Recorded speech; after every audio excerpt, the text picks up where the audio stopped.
Welcome to Ichiraku Ramen and thank you for joining me for another journey into the world of shinobi. Before we begin, I want to give a huge thank you to everyone who listens, supports the channel, and enjoys these stories. Today's story is titled Silent Night. In this massive alternate universe, Naruto Uzumaki isn't a loudmouthed rookie of the Konoha Nine. He is a hardened, battle-tested veteran of the Second Great Ninja War.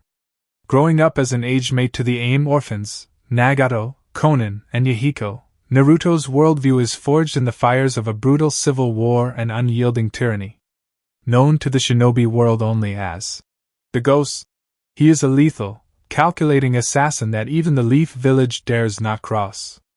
When Ame loses its ghost, the people of the dark gain a leader. Stepping out of the shadows, Naruto becomes the Silent Knight, leading a fierce rebellion to bring redemption to his people and absolute, quiet insanity to his enemies. This is a fan-made story inspired by the world of Naruto. All characters in the original universe belong to their respective creators. This narration is created for entertainment purposes as part of a transformative storytelling experience. The story itself was written by Foy the Snooze Button, and full credit goes to the original author. If you would like to read the original version, the link to this story is included in the video description below.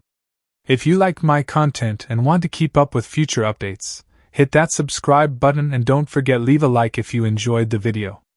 It not only helps me but helps with YouTube algorithm. Now sit back, relax and enjoy.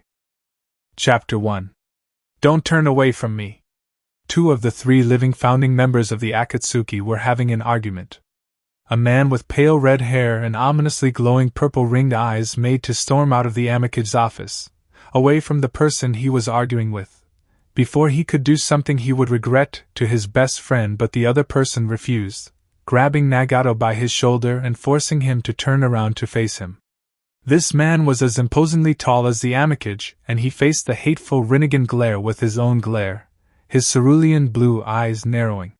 He was wearing the robes of the Akatsuki, something Konan thought of after they had defeated Hanzo of the Salamander barely 2 months ago. He had dull blonde hair that flopped down his head to the nape of his neck and fringed heavily over his right eye, reaching down to his chin. Over his mouth and nose was a black half-face mask that had pearly white teeth grinning evilly, a grisly thing to behold for any of his enemies, and these bared, painted teeth looked even scarier as the man scowled when Nagato slapped his hand from his shoulder.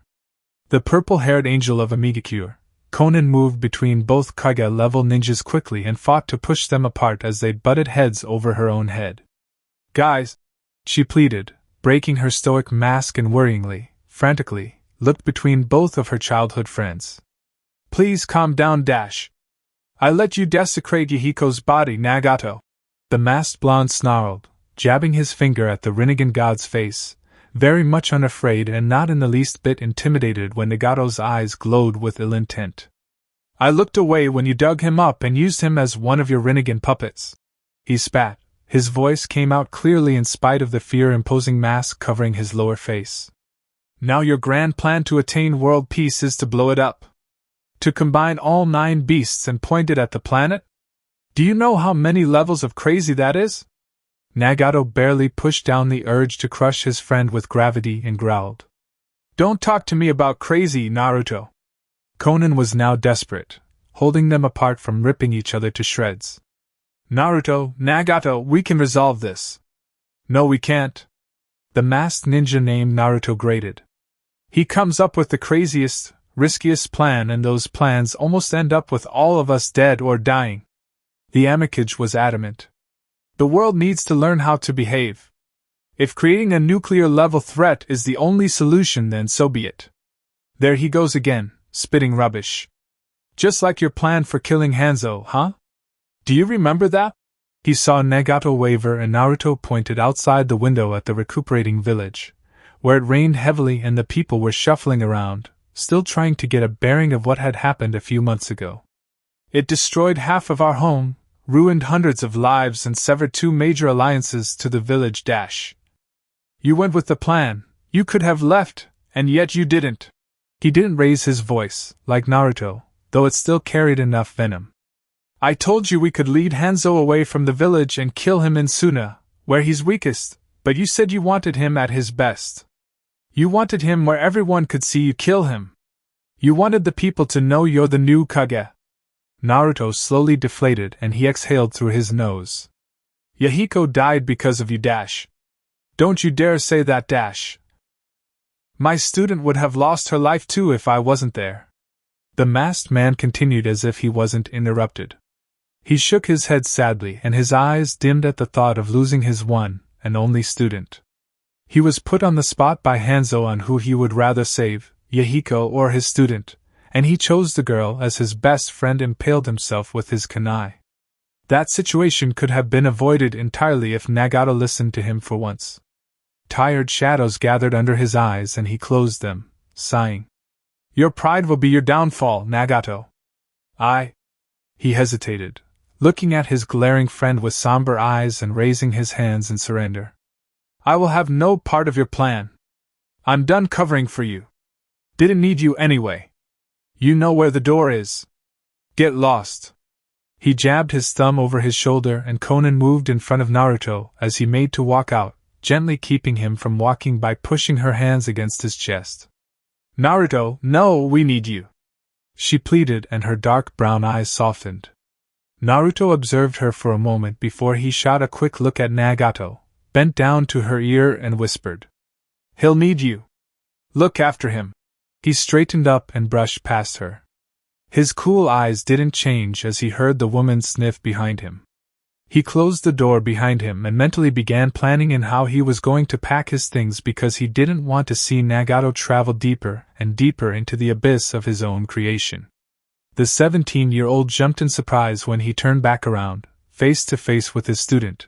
She wore the same Akatsuki garb as her teacher, and she didn't look that much younger than him, maybe even just 3 years younger. She had the same lower face mask as Naruto, but hers was simply plain red and she had long, soft white hair that reached her hips and 2 fawn-like bangs that reached her pale hidden cheeks. Her curious red eyes shone even in the dim lighting of the hallway outside of the Amikage's office, and the girl looked up at her teacher without much emotion on her face. I was coming back from the medical ward because some civilian caught a disease while digging up a house. She raised a perfectly curved eyebrow and Naruto walked past her. She hurried up to his side, making sure to walk a step behind him with hurried steps. Did something happen in there? Oh, you know, Nagato's gone mad and Konan's going along with him, the usual. He flippantly answered the expressionless white-haired teen and the girl treaded lightly after him, her large Akatsuki robe making muted rustling sound with each step. He looked at her from the corner of his eyes, noticing that she was wearing a larger robe than the one she usually did. This one covered her hands and rose up to under her chin, where her lower face was protected by the half-mask. She was also wearing stainless silver-colored leggings, so he couldn't see her toes either. He wondered if it had anything to do with her bloodline. She furrowed her eyebrows softly and tugged his elbow. What do you mean, Naruto-sensei? Nothing you should worry about, Sueki. He exhaled. He laughed quietly when the girl still tugged on his elbow, calling for his attention. Then where are you going? I'm leaving AIM. It seemed the gravity of his words didn't really disturb her that much, as Naruto, his best friends and she had spent most of their lives in rain. She simply shrugged, still holding his elbow, and walked skipping after him in the poor light leading towards his room. Okay, I only need 5 minutes to pack. I think you should stay back. His student's answer was an immediate no. Naruto felt a groan coming up and he came to a stop, something that made his eagerly trailing though blank-faced apprentice run into his back. She moaned quietly and rubbed her nose over the mask with her free left hand, looking up interestedly to the back of her teacher's head. I'm not going to force you to come. I know, that's why I'm coming anyway. She said it so easily and with the most honest smile, a smile that shone through her bright red eyes and brightened up her pale face. It made the math teacher scoff. He was the one that taught her that I smiled technique. He studied her for a moment, mulling it over in his mind and ultimately reaching the decision that even if he ran away at the dead of night, she would find a way to track him. He couldn't shake her when she was a toddler, he couldn't shake her when he started learning from Orochimaru, and he couldn't shake her when he went out on blind dates outside of Ame, in Rain Country, for the girl would invite herself to the table and take up all of the Naruto's attention from his date. The girl was fixated on him, and he didn't know why. Against what should be expected with a devoted stalker like his student, she was nice company, and she was there when he needed someone. His sighed in defeat, and her eyes lit up again. "All right, fine. Get your stuff ready and meet me at the west gate." "Great." She breezily hugged the tall blonde and ran back the way they came from to her room on the opposite side of the tower. The ghost of Ames sat down on his bed with a huff, and a misty blackness ebbed from his back. The puff of darkness disconnected from his body and formed two clones, both of which had black-eyed with dark red irises instead of sky blue.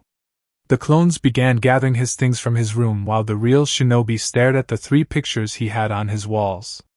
There was one of him as a 5-year-old with his dead parents, clinging onto his father's left leg and angrily pointing, roaring at the cameraman to not take the picture as his mother covered her mouth to hide her laughter, and his father rolled his eyes in frustration, shaking his leg for his boy to get off him. A small smile came to his face when he remembered his younger self. He was wilder and more rebellious, insisting on his own way and no other way. That picture was taken a week before they moved from Darkness, or Dark Country, to Aim at the peak of Darkness's civil war. His parents had seen the move as better than staying at the war-torn country because no other country wanted anything to do with dark refugees. His father, a tall man that often wore a scarf around his mouth and had black hair with blue eyes, promised that Aim would be better than Darkness, and his mother, his sweet mother, a beauty with equally blue eyes and soft, rose-petal-smelling blonde hair, agreed to move. Naruto had no friends in Darkness, as people were more concerned with either fighting the government or surviving the random bombings, so the boy only wanted the family to settle down in a place that didn't pose any daily danger to their lives. They stayed in the same town as his childhood friends, Yahiko, Nagato and Konan, on the far outskirts of Aim, far from the conflict in Darkness and also away from the global war waging within Amigakure. That time he moved, he hid most of his face under a scarf, like his father, and so the 5 friends didn't know how he looked for a number of years.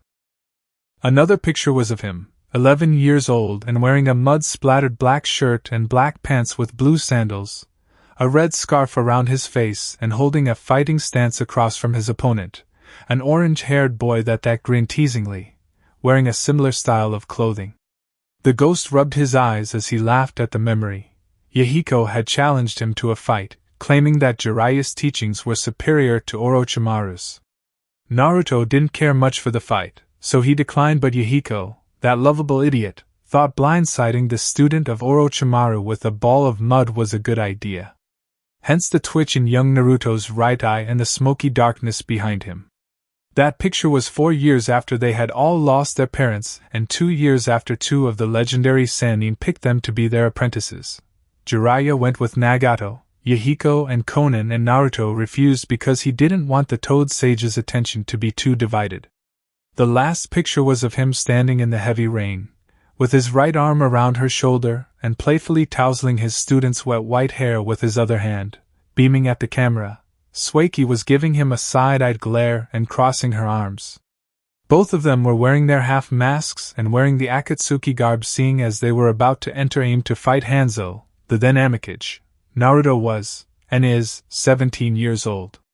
The story of him finally accepting the white-haired girl into their circle of friends made the Kage rank ninja chuckle and stand up, accepting his bag from one of his clones, dispersing it back into dark release chakra. Tragedy truly brought out the best and worst in people. For the longest time Naruto had been content with staying in the background, behind his 3 best friends, and allowing them to take most of the credit while he watched their backs, protected them from any of their mistakes blowing up in their faces, and put his body on the line so that they wouldn't die.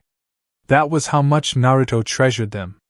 Wherever they messed up, Naruto appeared and picked the slack so none of them got hurt. That was one of the reasons he was called the Ghost of Aim. He was an entity that couldn't be comprehended and left a trail of bodies after him when, even if you looked hard enough, you wouldn't see him at all. He wore a mask for the most part of his life, and he stayed in the shadows of his more public friends. All they knew was that no enemy who managed to get near Yahiko, Konan, or Nagato would get any closer before they inexplicably died. Especially Nagato. Before he got his Rinnegan, Nagato had the habit of picking fights he couldn't physically or mentally measure up to. That was what Naruto had come to meet when he moved to AIM. A boy with blonde hair and wearing a long scarf around his neck, mouth and nose raised an eyebrow and crouched down onto his right knee, ignoring the light rain pouring down on him in cold waves. He was staring at a red-haired boy yelling at the top of his lungs at 3 bigger boys, who looked to be about 9 or 10, surrounding the boy as they pushed him about. "Leave me alone!" The redhead blindly swung his fist, and it slightly clipped one of the bigger boys. The boy that had been hit spat and drove his fist deep into the weak boy's stomach, savoring as Nagato coughed and whimpered, holding his sore belly and falling onto his knees. Naruto hummed and his lips turned down when one of the 3 boys kicked Nagato's back. He was obviously not a threat again. Why hit him while he was down? The 3 bullies had initially come to the boy for his pocket money, and instead of giving them, Nagato had called their mothers. A word Naruto's mother would have murdered him over if he ever said it. Naruto knew bullying. The 3 boys came with smiles and laughter, genially asking for the boy's money. It was in the playground of the civilian school in the town, but the darkness-born boy knew no place was safe from bullies. Naruto closed his eyes and sighed when the other 2 joined in and began dropping blow after blow on the smaller boy's curled-up body. The other kids looked away from the blatant bullying, and the blonde instinctively knew that if they intervened then they too would be ganged up on. He stood up from the small hill he was crouched on and walked to the gang beating, saying over the rain, "Hey, that's enough. You've got what you want." The boy that began the volley of kicks looked up with a deep scowl, looking over Naruto's face covering and his hand-me-down clothes. "Who the heck are you supposed to be? This has nothing to do with you." The school was underfunded due to the war, so the teachers couldn't care less if Naruto reported him, so Naruto removed the option of reporting the bullying to them. They went back to attacking Nagato. Everyone gaped when Naruto dragged one of the boys back by the back of his shirt. "I said that's enough." The boy he pulled back turned around and shoved the masked boy down, shouting, "That's it!" He ambled to Naruto, and the boy scurried away from the larger boy. The other 2 bullies left Nagato's shaking form and followed the supposed leader of the group. Naruto wasn't fast enough, so the leader picked him up by the top of his shoulder, lifting him clear off the ground, and yelled, "Should have minded your business, Scarves." Naruto, who had formerly been wide-eyed and trying to pry the boy's hands off his shoulders, covered his mouth and giggled. "Scarves? Really?" The boy holding him up prepared to crack his knee into Naruto's gut, but the boy had already shot up his right leg, crashing it between the large boy's legs and felling him down so he could hold his throbbing groin in agony. Nagato looked at his savior with large eyes, watching as Naruto landed on his feet and quickly moved backwards when the 2 other bullies were trying to figure out what Naruto had just done. The mystery boy raised his fists and hopped on his feet, something he had seen his late uncle do when he was telling Naruto a story from his time as a ninja. The blonde paused and beckoned the confused pair to go, returning to his sloppy fighting position once again. The 2 bullies only surged to Naruto when the groaning boy on the ground yelled at them to. Naruto bent under a punch to his face and drove an unforgivable uppercut into the attacker's groin, dropping him down onto the ground to painfully cradle his aching nuts. Naruto continued his motion even as his second victim went down and scrambled away from the last bully's kick. He managed to get upright again, and the panting bully ran to him with murder in his eyes, ready to avenge his friends. The darkness-born boy reared his right leg back and met his aggressor first, striking his groin with such strength and accuracy, for a 5-year-old boy, that the latest victim leaped back a step with his hands cupped over his attacked groin and tumbled onto his back with a scream. The playground erupted in celebratory squeals, and Naruto smiled at his work, 3 larger boys rolling around on the ground and wailing. Nagato later met Nagato after school, flabbergasted beyond belief and hailing Naruto as his hero. He asked if they could be friends, and Naruto agreed. Later that day, Nagato introduced him to his other 2 friends. They were attending a shinobi school, Yahiko and Konan.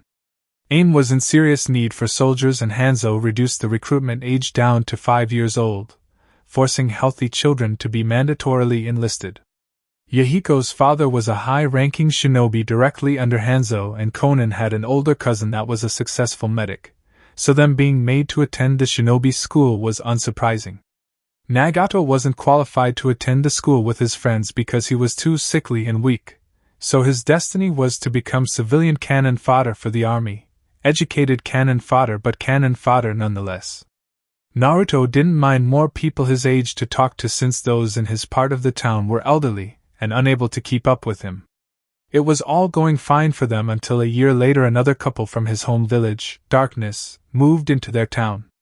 Now, Darkness was a fairly large place, so Naruto couldn't possibly know every person from there, and he certainly didn't know those newcomers. They were pale, like all of the populace in Darkness, and they possessed quirks special to people from Darkness. But he didn't know them, and Konan and Yahiko, rudely thinking that all people from Darkness knew each other, couldn't change that fact. Naruto's parents hit it off with their fellow Darkness comrades, but Naruto didn't warm up to the nice couple's peculiar 3-year-old child, Ketsueki Sakanomi. Konan murmured, leaning close to Naruto and whispering. "She's following you, again." Naruto inhaled shakily, covering up his frustration into a worrying twitch of his right eyebrow. He released the air through his hidden mouth and shook his head, placing his hands behind his head and slinking with his female best friend as they went towards Yahiko's house. "Just ignore her. She'll leave, eventually." She didn't. She stalked the boy for 5 more blocks. He spied a red twinkle from the corner of his eye. A girl with white hair messily wrapped her mouth and peeking out from the side of a failing bookstore.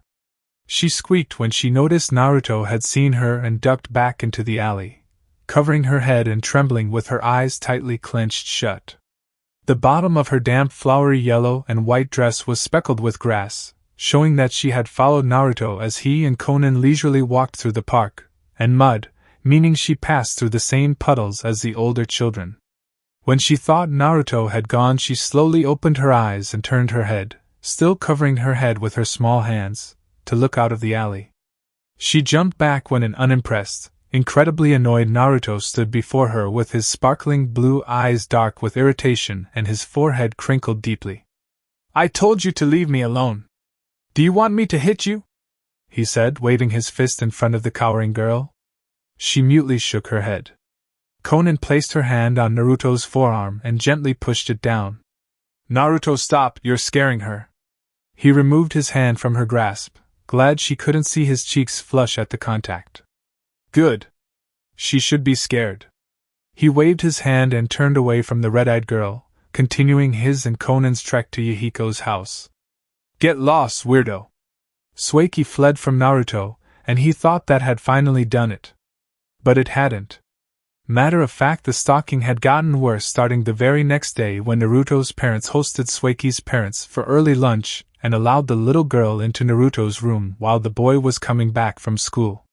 She rummaged through his things and tried to decipher his elementary-level textbooks and his jottings, memorizing his chicken scrawl-like handwriting and taking her time to rub her face into Naruto's pillow, so as to absorb his smell and also leave hers behind.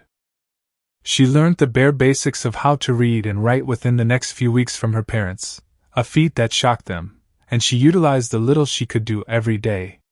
Sueki pursed her lips and pointed her pen at a dirty pink thing wiggling in the mucky grass of the park. "Was it?" Naruto eyed the tiny girl at his side, running as quickly as her small legs could go after the boy that was walking as quickly as possible from her. He looked at the creature she was pointing at and walked on. "Worm." Her tongue stuck out from the corner of her mouth, and she wrote in her gradually soaking notebook.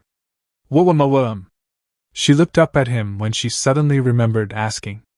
"Naruto-sensei, spell worm?" The boy tiredly grumbled. "I'm not your sensei dash. I'll spell it for you," Yahiko exclaimed from Naruto's other side, shoving the blonde out of the way and smiling brightly at the white-haired girl. If there was a way for looks to torture and kill, then Yahiko would have died a horrible, painful death. Sueki frostily narrowed her eyes at the orange-haired 6-year-old and gripped her pen tighter in her hands. Yahiko stepped back, surprised, and cleared his throat when the girl didn't speak, only glaring death at him.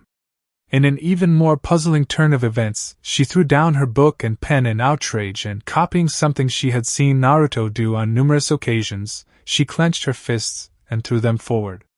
This time Naruto slipped before his confused friend and held Sueki back by her face, making the irate 3-year-old wildly swing her fists in a fruitless attempt at tagging who she thought was the orange-haired boy. Nagato crowed with laughter. "I think you got her mad, Yahiko." He joined Konan and waggled his eyebrows teasingly at the tired blonde. "I know one way to calm her down." Naruto sighed and muttered, "Shut up, idiots." He was honestly tired of chasing the girl away, and he was tired of running away. He was tired of her looking at him like he was some kind of gift from the heavens, always coming to him with questions and for help. He was tired of the assumptions his friends made, that Sueki had a crush on him. Naruto scoffed. "Ridiculous. She's just being a weirdo, like always." Sueki pushed and fought against his hand, preventing her from futilely wailing on his friend. "A creepy weirdo freak that won't stop stalking me." He rubbed the bridge of his nose with his other hand's pointer finger and thumb and said, "Stop, okay?" Realizing it wasn't Yahiko but Naruto that was keeping her back, Sueki suddenly stopped and her expressionless face gave nothing away. "Okay. Worm. Are you happy?" he grumbled as he released her face. She picked up her book and scribbled the words in, bobbing her head. "Yes, I am." Sueki, from what Naruto knew, wasn't much on smiling, or showing any emotions for that matter. The most he could get from her, since she now had a red bandana over her lower face, were the infinitesimally changes in her blood-red eyes when she was pleased or displeased with something. Now her eyes glittered and she pushed her book into his face, asking, "Is this it?" He could hardly read what she had written but he still nodded. "Yeah, sure." The group went on, Yahiko quickly getting over his hurt feelings when Konan asked him if he had orange juice at his house. Sueki pointed at a brown mound that distinctively looked and smelled different than mud. "Was it? Dog poo." Only a year later did catastrophe strike and the dreaded Great Shinobi War reached their peaceful town. A squad of samurai flooded into the town one day, took down the town's civilian guards. They hid among them and a day later Ame's shaky ally came around to coax the samurais out. The fight had been long drawn out, and it was out of control. Nagato's parents were initially killed gruesomely by the samurai because they were stopping the Iron Country soldiers from looting their house, and Yahiko's father was away at the war front with Hanzo, and seeing as the orange-haired boy didn't have any mother he couldn't stay alone. So they ran to Naruto's home and hid with their friend's family. The next day, when Naruto's parents were ushering them out of the house so they could flee to Fire Country, his parents stepped on an active mine set up by Iwa Shinobi. The only thing going through Naruto's mind, as he fought the urge to look at the bloody, scattered remains of his parents, was to calm his friends down and find a good place to hide until everything calmed down. In his search of refuge, after stowing a passed-out Nagato and Yahiko under an ignorable shrub, he found Konan blankly cradling her mother's head.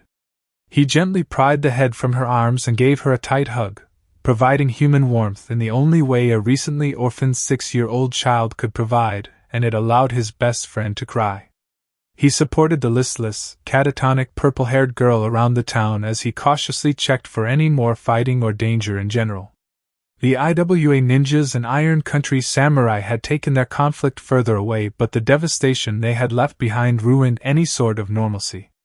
Houses had fallen into themselves and bodies of innocent people littered the ground, parts strewn around carelessly from samurai that could care less of casualties and ninjas that didn't mind ending innocent lives as long as that helped kill a few samurai. He found Sueki ineffectively pulling at a pale hand from under a pile of rubble and twisted metal that used to be her family's house. She wasn't smiling or crying or showing any emotions whatsoever. It was like she already knew that she was holding a lifeless hand in her own, but she still couldn't accept the fact that her parents were gone. Naruto watched her sniff and mutter for her father and mother to come out for a minute before he went to her. He couldn't for the life of him leave her, no matter how annoying she was. He had to hold her in his arms for a few long minutes before she tentatively responded by pressing her face into his chest and embracing him back. She made no sound, but her body shook with the tears that refused to come out. Naruto was just happy she was alive. The scarf-wearing boy carried the then 4-year-old girl on his front and Konan on his back. His whole body still felt the effects of the mine from 3 hours ago, and the combined weight of his two friends had his legs shaking under the effort, though he still powered through, steadily walking back to Nagato and Yahiko. He didn't comment too much when he saw that Nagato's eyes had changed from kind brown to an ominous blazing purple with black concentric circles. It wasn't funny how war forced children to grow up, not even as he looked back on it years into the future, and most definitely not when he was still experiencing it. For what felt like months, Yahiko, Konan, Nagato and Sueki were lost.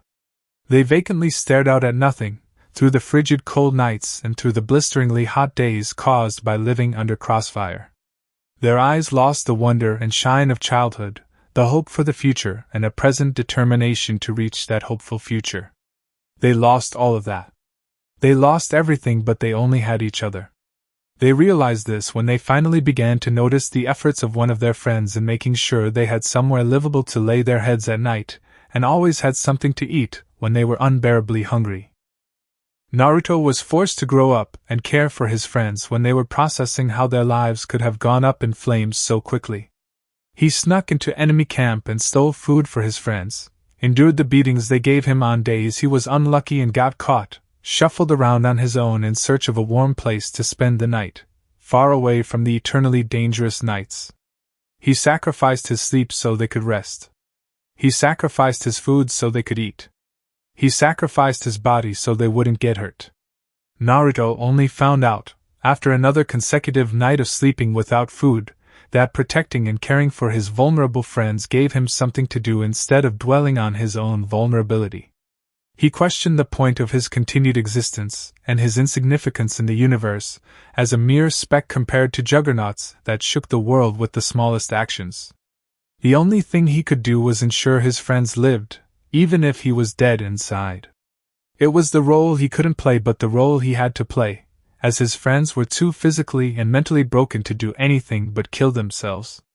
Naruto was just as broken as they were, if not more so, but the awareness of his tiny existence forced him to make many personal sacrifices so that his friends' existences shone, never knowing that even in the darkness he was still growing to be a giant star. Orochimaru wrote this about his lone student in a journal the Sannin forgot in Aim. Before the battle for Aim, Naruto found it and gave it to Sueki for safekeeping. She seemed to appreciate it, even more so with the words the future Nuke Nin wrote about her teacher. Life was crazy and the ghost of Aim lived for his friends.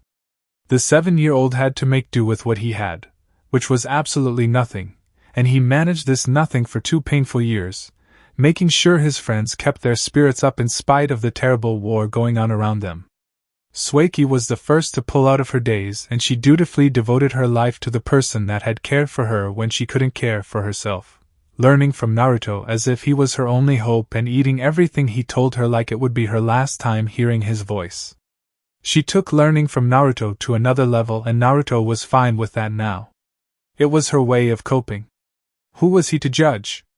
He didn't know that Sueki actively becoming his student, in her mind, went light years further than simply coping. Naruto had picked a half mask from a dead Suna shinobi and wore it instead of his scarf because Konan had caught a cold, and he had been looking for a substitute for days before he could comfortably give his friend the scarf that hid his identity. This meant he gave Konan his shirt to use for extra warmth until he could get his shirt back and give her his scarf. Sueki adopted a similar half-face mask not even a week later. The Sannin showed up and Jiraiya offered to teach them all, but Naruto said no for himself. Yahiko, Nagato and Konan then went on to learn from the newly named Toad Sannin. Orochimaru was at the time feuding with Jiraiya for Tsunade's affections, so he chose Naruto to be his student, branching out this offer to Sueki, then 6 years old, but Naruto staunchly refused, saying that she was too young to learn ninja techniques. The Sannin quietly backed away when he discovered the young mask-wearing blonde had 2 very powerful bloodlines. While Tsunade left for Konoha, Jiraiya and Orochimaru stayed back to train their new students, coming and going to different war fronts until, 5 years later, they were too busy with the war and hastily graduated their students to the stage of personal training. They were still on this stage, a year after the Sannin left, but they had used the skills they had acquired to defeat Hanzo the Salamander. And that fight was brutal. It ended with the 4 surviving friends all crossing out the aimed forehead protectors Nagato provided them as the new amicage, over the grave of their fallen comrade. Naruto silently plodded through the rain and the shallow puddles, navigating through the back alleys from the amicage tower to the west gate of the highly industrialized village. The Akatsuki robe he still reached his mid-calf, so the rain only soaked into his black sandals, though he wasn't too bothered with them seeing as he had grown up with the feeling of wet shoes. He flicked away the bang hanging over his right eye and looked out of an alley where a swarm of people huddled under a large tarp, distributing and collecting hot food. There was a small stir as a boy about 10 years old turned in his direction, catching the attention of who Naruto could guess was his brother and his sister but no one else. They squinted to look into the pitch blackness of the alley and the low afternoon sun for who they thought they saw. The ghost shook his head slowly and placed his pointer finger on his mask, telling them not to speak. They gawked dumbly at who they saw. The legend that had aided in putting down their former tyrannical leader, and the only one they knew that could pose a challenge to the newly instated amicage, the god of aim. The 3 kids nodded and went back to eating their porridge. It was remarkable that they could even sense him. He walked backwards into the dark and his presence gradually left. A tendril of wispy smoke seeped out from the ground a mile from the west gate and formed into the mask-wearing blonde, who started walking at a casual pace westward. He was soon joined by Sueki, panting for air as she reached his side. "Didn't you say?" She closed her eyes and wheezed, tightly holding the back of his cloak in her small hands and blindly walking with him. "Meet you, at the gate?" "I did," Naruto answered candidly. The girl, also still wearing the soon-to-be S-rank rogue organization's black with red clouds robe, didn't look to have any luggage or scrolls on her person. Like her mentor, she sealed her storage scroll into a storage seal painted onto her right upper arm, but unlike her teacher she had to run a mile in 5 seconds to reach his position. She got her breath and curtly walked at her master's side, moving a step behind out of a sort of respect for him. "Was it a test?" "Yup." She blanched. "Did I pass?" He didn't look at her as he answered. "No." Sueki's less than pleased mood came into her eyes as she lowered the burning red orbs to the ground, disappointed in herself. From years of knowing her friend and her mentor, she knew when he was in a bad mood and she knew the consequences of prodding him during his bad moods. She sighed and remained silent, keeping her obvious question to herself. They were still within Rain Country territory, and as such the rain still fell on them, though not as heavily as they were closer to Amigakure, the center of the developed country. The country itself was small and AIM made up 90% of it, while small settlements surrounded the massive Rain village. Nagato planned to merge it all together as well as imbue the natural rain with his chakra once AIM had gotten back to its feet. This was to increase security so that if invaders came from any direction, he would know from the beginning. The 3 surviving founders of the Akatsuki had so many plans for AIM to prosper and become a global powerhouse worthy of challenging all the other major villages at once. Now that Nagato wanted to do something that would inevitably result in another great shinobi war and possibly end with the world destroyed, the ghost finally found the line he couldn't bring himself to cross to protect his Rinnegan-bearing friend. Yahiko wouldn't have wanted it if he was alive, Naruto knew that much, and Konan didn't want it, but the Angel of AIM followed Nagato because Nagato wouldn't let her go because of his and Naruto's promise to Yahiko. It was why Naruto didn't ask Konan to come with him. Nagato had her in a cage and her frail, unadjusted mind told her that she should stay in his cage. Yahiko's death affected them all, even little Sueki, but it hit Konan worse. The whole thing was just too frustrating. He released a breath he didn't know he was holding and Sueki felt his pent-up frustration leave his body. She liked her small lips and asked, a voice very close to monotone. "So, where are we going?" His answer was enough to shatter her stoic expression and make her eyebrows shoot up into her hairline. "Kiri." Next time on Silent Night, he announced to them that he was going to end the war and bring their country back to normalcy.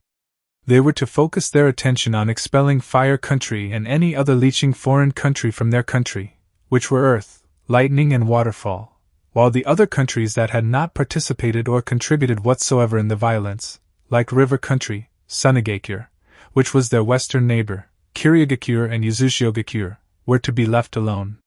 They would establish a formal alliance with those four places after the war.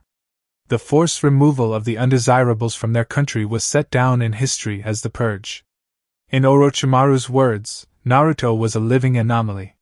He had two naturally cooperative affinities, one of which was strong enough to be considered a bloodline, and these two affinities combined to form an extremely rare bloodline. "Gimme me a minute!" Crack! The whole bar was in chaos, and if there weren't bodies littered on the floor, then the other patrons were either fleeing from the general vicinity of the insane ninja or were cowering under their tables. Naruto's blue eyes were dark, and the intimidating beastly grin on his half-mask finally scared the downed man into the sweet bliss of unconsciousness. "You're drunk, Dash!" Naruto growled lowly and swiped his hand back, pushing the white-haired girl away from him and readying another blow. "I'm not drunk!" Crack! "I can't get drunk!" She could see it in his vacant blue eyes, between each swallow of sake and rum, the emptiness and the purposelessness that wallowed in his dead orbs like silt at the bottom of a pond pool, muddying those formerly crystal clear and cheerful cerulean eyes. The void of life that had taken the place of direction, and the daily settling depression and personal disgust at what used to be his life, and what his life was now. Naruto was lost. Chapter 2. Despite being a girl that knew how to outwardly suppress her emotions, Suiki's forehead crinkled worriedly, and she grabbed her teacher by the back of his featureless black cloak and tried to pull him back, but the stronger ninja held strong. His left hand clenched on the shirt of a downed man, and his right hand balled into a tight fist. The man lying on the ground that Naruto was holding hacked painfully from his no doubt fractured ribs, and his broken nose pulsed with fresh blood, pouring down his partially shattered jaw and onto the wooden floor. Naruto pulled the man up by his shirt and bashed his bruised fist against the other man's head, cracking him down to the ground. But Naruto wasn't satisfied as he lifted the man up again slightly, ready to break open the drunk's head. Suiki cried. "Sensei, no. Gimme me a minute!" Crack! The whole bar was in chaos, and if there weren't bodies littered on the floor, then the other patrons were either fleeing from the general vicinity of the insane ninja or were cowering under their tables. Naruto's blue eyes were dark, and the intimidating beastly grin on his half-mask finally scared the downed man into the sweet bliss of unconsciousness. "You're drunk, Dash!" Naruto growled lowly and swiped his hand back, pushing the white-haired girl away from him and readying another blow. "I'm not drunk!" Crack! "I can't get drunk!" Suiki knew this very well, of her master's fast metabolism and his continuously active cells, but she unfailingly went back to him and this time wrapped her arms around his abdomen from behind and pulled him back with all her might. This couldn't compare to the blonde's strength, and his right arm twitched to drive his elbow backwards, into her temple so that she could just leave him to vent out his frustration. But even in his blind rage he couldn't do that, only releasing his grip on the man's shirt and holding down the urge to spit on him. He closed his eyes and breathed in slowly, exhaling slowly again. Suiki pressed closer and pushed her face into his back, between his shoulder blades, and closed her eyes as well. Naruto heard her voice, muffled from his cloak and her mask, and she whispered, "Let's get out of here, before Kiri ninjas arrive." There was a thick silence after her silent words, and the excruciatingly sober former shinobi of AIM rubbed his forehead. "Fine." He gave the man on the floor a parting kick to his ribs and mumbled, "I was done here anyway." The night had started like how every night for the past 3 months had started, with Naruto leaving the shared apartment they had in Hidden Mist and stumbling into any bar that hadn't banned him to waste away his night, drowning his soul in self-loathing and alcohol. Suiki knew there would be a blowback from leaving AIM, leaving their childhood friends, but she never anticipated for it to take this much of a toll on her sensei. She could see it in his vacant blue eyes, between each swallow of sake and rum, the emptiness and the purposelessness that wallowed in his dead orbs like silt at the bottom of a pond pool, muddying those formerly crystal clear and cheerful cerulean eyes.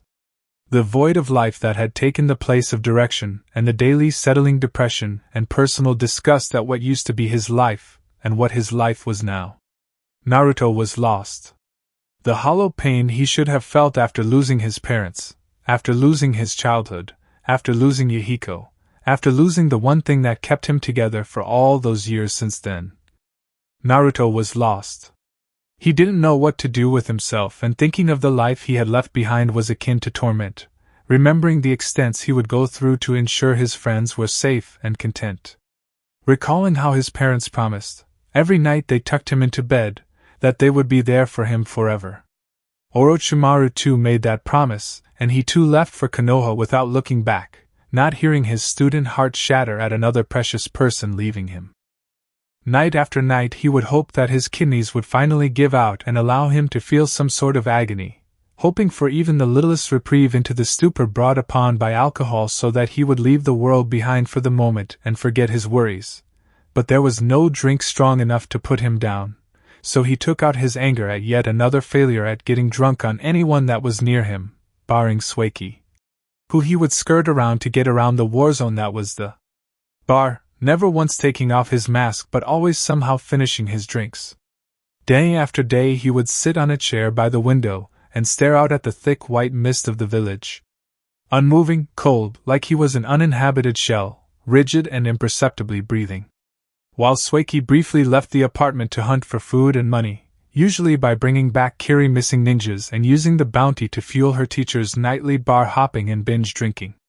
She knew he would feel lost, and he became violent to find any kind of feeling to fill the place his motivation used to be. Yet, she refused to leave him. Naruto didn't abandon her during her darkest time, and she was not going to abandon him either. The little boy huffed, and his legs visibly shook under the combined weight of both of his female friends. Sueki had her arms around his neck, forcing her face under his chin with her eyes clenched shut.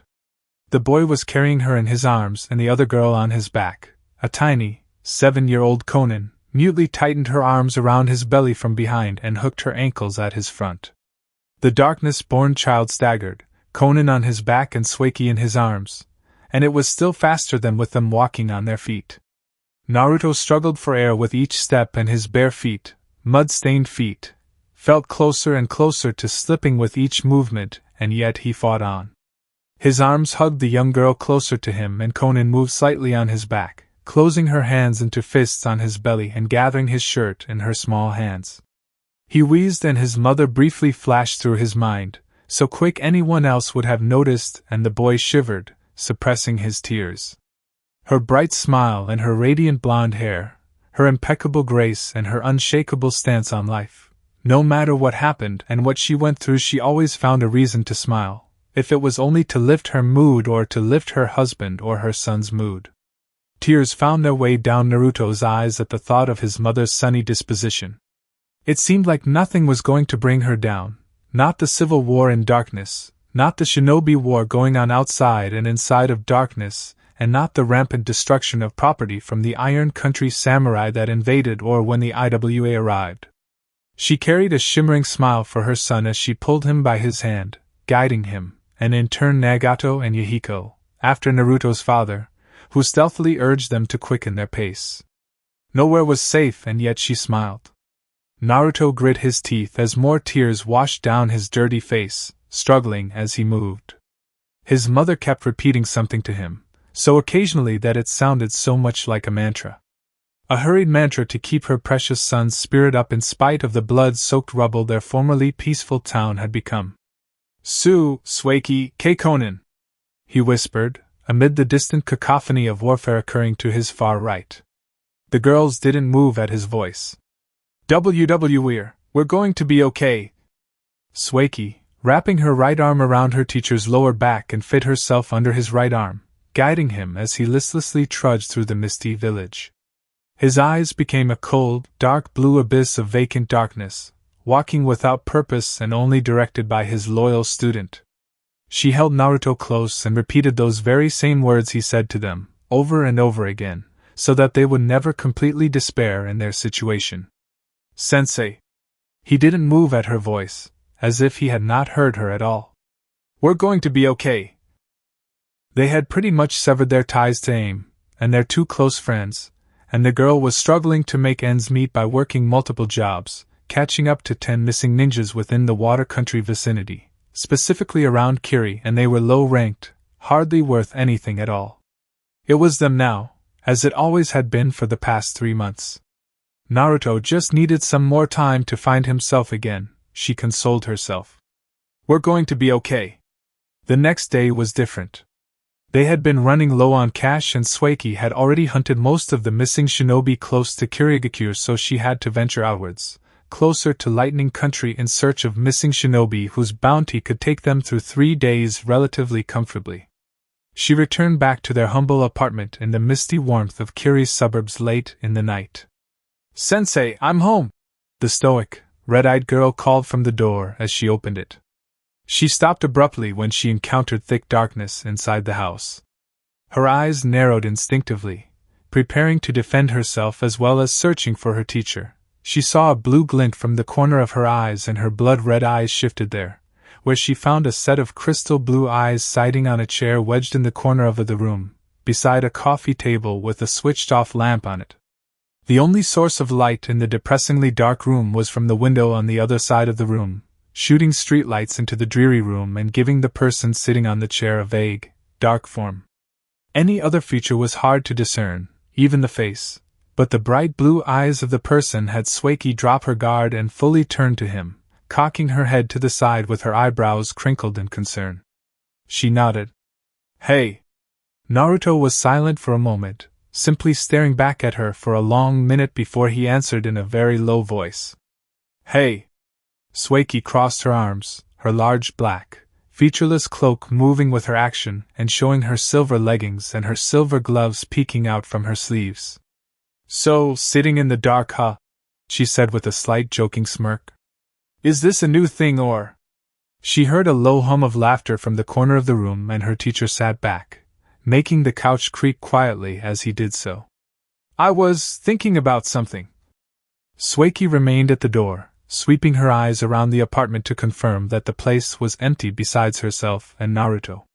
She idly wondered whether it was his bloodline that made him more accustomed to pitch, choking blackness. About what? The blue eyes closed briefly, then reopened. Why are you still here, Sueki? The white-haired girl snorted, like the answer was obvious. 'Cause I want to be here. She walked closer to him but stopped when what she thought was his hand flicked up, telling her to stay away. I'm the student and you're the master. I've still got a lot to learn from you. Is that all? Naruto mumbled to the 14-year-old former Ame Jounin Kunoichi. Konan and Nagato can teach you whatever you want to learn. I don't know anything special I can teach you dash. Come on, sensei, you know that's not true. She interrupted him, raising a single white eyebrow. Everything I know is because you taught them to me. Plus, her expressionless face warmed and a tiny smile curved up on her lips, her crimson eyes deepened familiarly, and some color came to her pale face. You're a very important person to me. More important than Yahiko and Konan and Nagato? Naruto asked with narrowed, skeptical eyes. Like you won't even believe. Sueki answered easily, without pause for thought or reflection. She was glad to see her teacher speaking to her for the first time in months. Words couldn't even begin to describe what Naruto meant to Sueki, and the teacher saw this from her eyes. A pale hand reached up from his right and clicked on the lamp on the small table at his side. It was then she noticed that his famous half-mask was lying on the table, beside the lamp.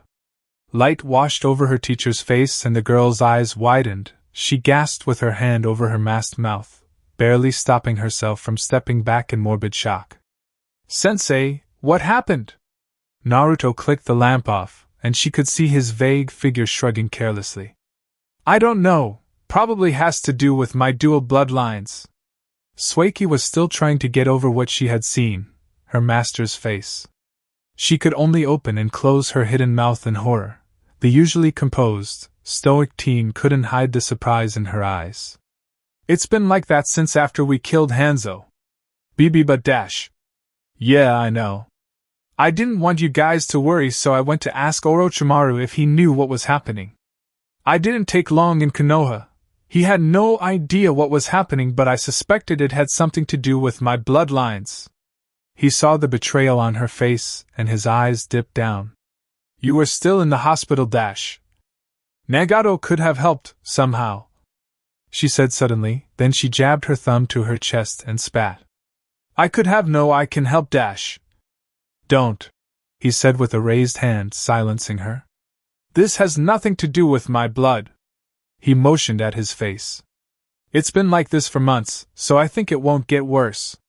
Sueki cleared all emotions from her face, straightening up. What now? Do you still want to stay? His eyes fixed hers and gauged her reply. Yes. The hand still on the switch of the lamp slid down and picked up his half-mask, putting it on so that it covered his nose and his mouth and fixing it in place. The same hand switched on the light and Naruto stood up. As you wish. He passed her and opened the door. She grabbed his elbow and asked, Where are you going? We're going to train. This time her eyes widened with excitement. Hi, sensei. The civil war in Hidden Darkness, or Dark Country, sparked up about a year after the Second Great Ninja War erupted. The country had formerly been unconcerned with the massive global war, and had closed its borders for any of the conflict to flow in, but then the daimyo, a man known to have had a Konoha-born father and a Dark Country-born mother, opened the country's borders for Fire Country and began supplying them with able-bodied shinobi and their vast generational intellect to assist them in their war efforts. It was small and insignificant at first, only a few ninjas, some solid oak trees and a large basket of pure obsidian iron, but then it increased and Fire Country demanded more and more from the small nation. The daimyo caved and allowed the bigger country to influence it. Dark Country was rich with unique bloodline holders that were grouped into 7 distinct clans, all of whom were united under Dark Country for thousands of years. These clans had subdivisions of their different bloodlines, but the single fact was that they were all at peace with each other, and had close ties with other clans for an uncountable number of years since the creation of their country. The daimyo was brought out from what was considered a royal clan, which was the clan that didn't have any bloodline of note, and would have been seen as civilians if they were in any other country. The royal clan had not done anything special in the unification of the 7 clans, as they weren't considered a clan back then, and thus weren't included in the 7 clans, but the founder of the country, a dark and light release user, had appointed the cluster of bloodline-less men and women as the leaders of the country. The reason was unclear, but the 7 clans went with it out of their deep respect for their founder. The present daimyo had pretty much sold all of Dark Country to Fire Country, making the smaller country an unofficial annex of the larger and more influential country, thereby dragging Dark Country into the unexplained skirmish of the Second Great Ninja War. He had given virtually everything to Fire Country in support of the war, except any clan as a whole, and this left close to nothing for the people of darkness. Konoha ninjas populated the country and plundered civilian families and clans of what little they had, while the daimyo ordered them to do nothing about it. It was when the daimyo had signed away the deeds of an entire clan, the Kurama clan, did the civil war start. Forces loyal to the daimyo fought against the rebels, which comprised of the 7 now 6 clans. This had gone on for years, and Konoha, satisfied with what it had leached out of darkness, pulled away and did nothing to stop the feuding between the royal clan and the rebel forces. Darkness was an unsafe place to live, despite the Second Great War ending after Hanzo had been killed by the 4 Akatsuki founders, with the backing of the rest of the Akatsuki. It looked like the war between the royal clan and the 6 clans would go on for years and years to come, but some months after the end of the war, it all came to an end when 2 ninjas of unbelievable repute arrived in darkness. It was no secret that the former Ghost of Aim and his loyal student were born and, for some years, bred in darkness, just like it was no secret that the Ghost and his student left Amigakure and disappeared into thin air. The adoration the 7 clans had for the Ghost was astonishing. The respect and admiration went beyond logic, and for good reason too. The Ghost was easily a double S rank ninja that had been able to fight Hanzo, and the ninjas loyal to the dead Kage for 7 hours straight until the current Kage had been able to gather his wits and add his support. It was then he had been dubbed with the moniker of Ghost. Then there was the fact that the Ghost was the one that had trained his high-rank student, a white-haired girl with red eyes that they also knew was from darkness. Add in the fact that the Ghost was not someone to brag of his accomplishments, and had been known to get off the pedestal the people of AIM placed him on to help Rain Country recover from the ravages of war. The blonde enigma was a rallying cry for the rebels, despite the Ghost not stepping foot in darkness, and the royal clan saw his existence as a threat to their power, as the 17-year-old legend had never been back from AIM to Dark Country, and yet he had more adoration from the 7 clans than they could have ever hoped for. Their biggest nightmare was if the Ghost made a return to Dark Country. That nightmare came to reality exactly 6 months after the conclusion of the Second Great War.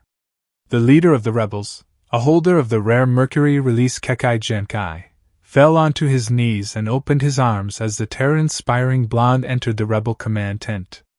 The man stared up at the teenager with his muddy brown eyes, and his guards, 5 in number, followed suit when they too recognized the person before them. He bowed his head. "Lord Naruto, you have returned!"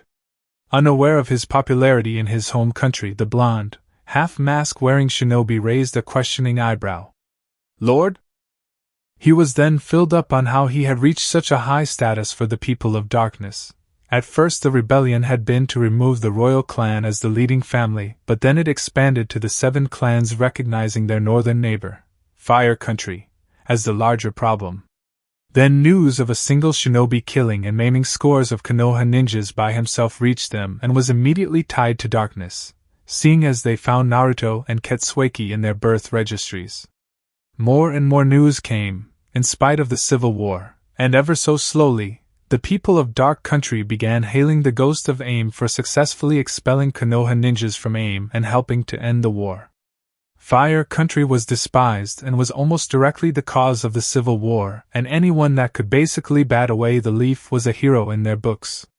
The 7 clans and the clanless people had resolved to ask the Ghost to come back to their country when their civil war was ended.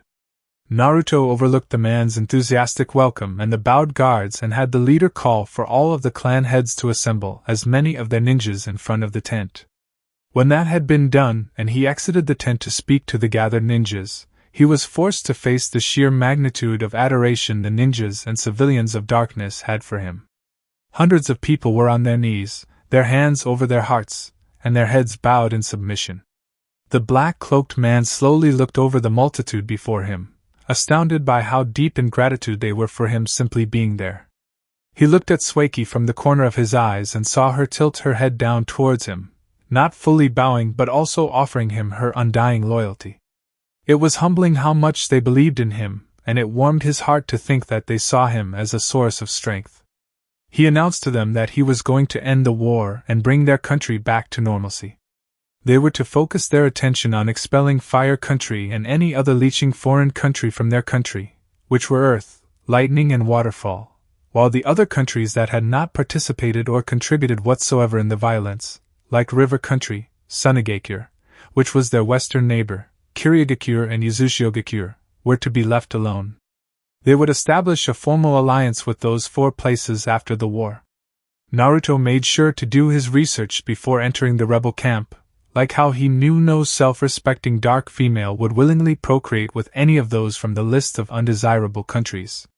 There were Konoha fathered children from women that had not given their consent to their aggressors, and no female from Naruto's detailed research wanted anything to do with the father of their children, but they would fight tooth and nail keep their children.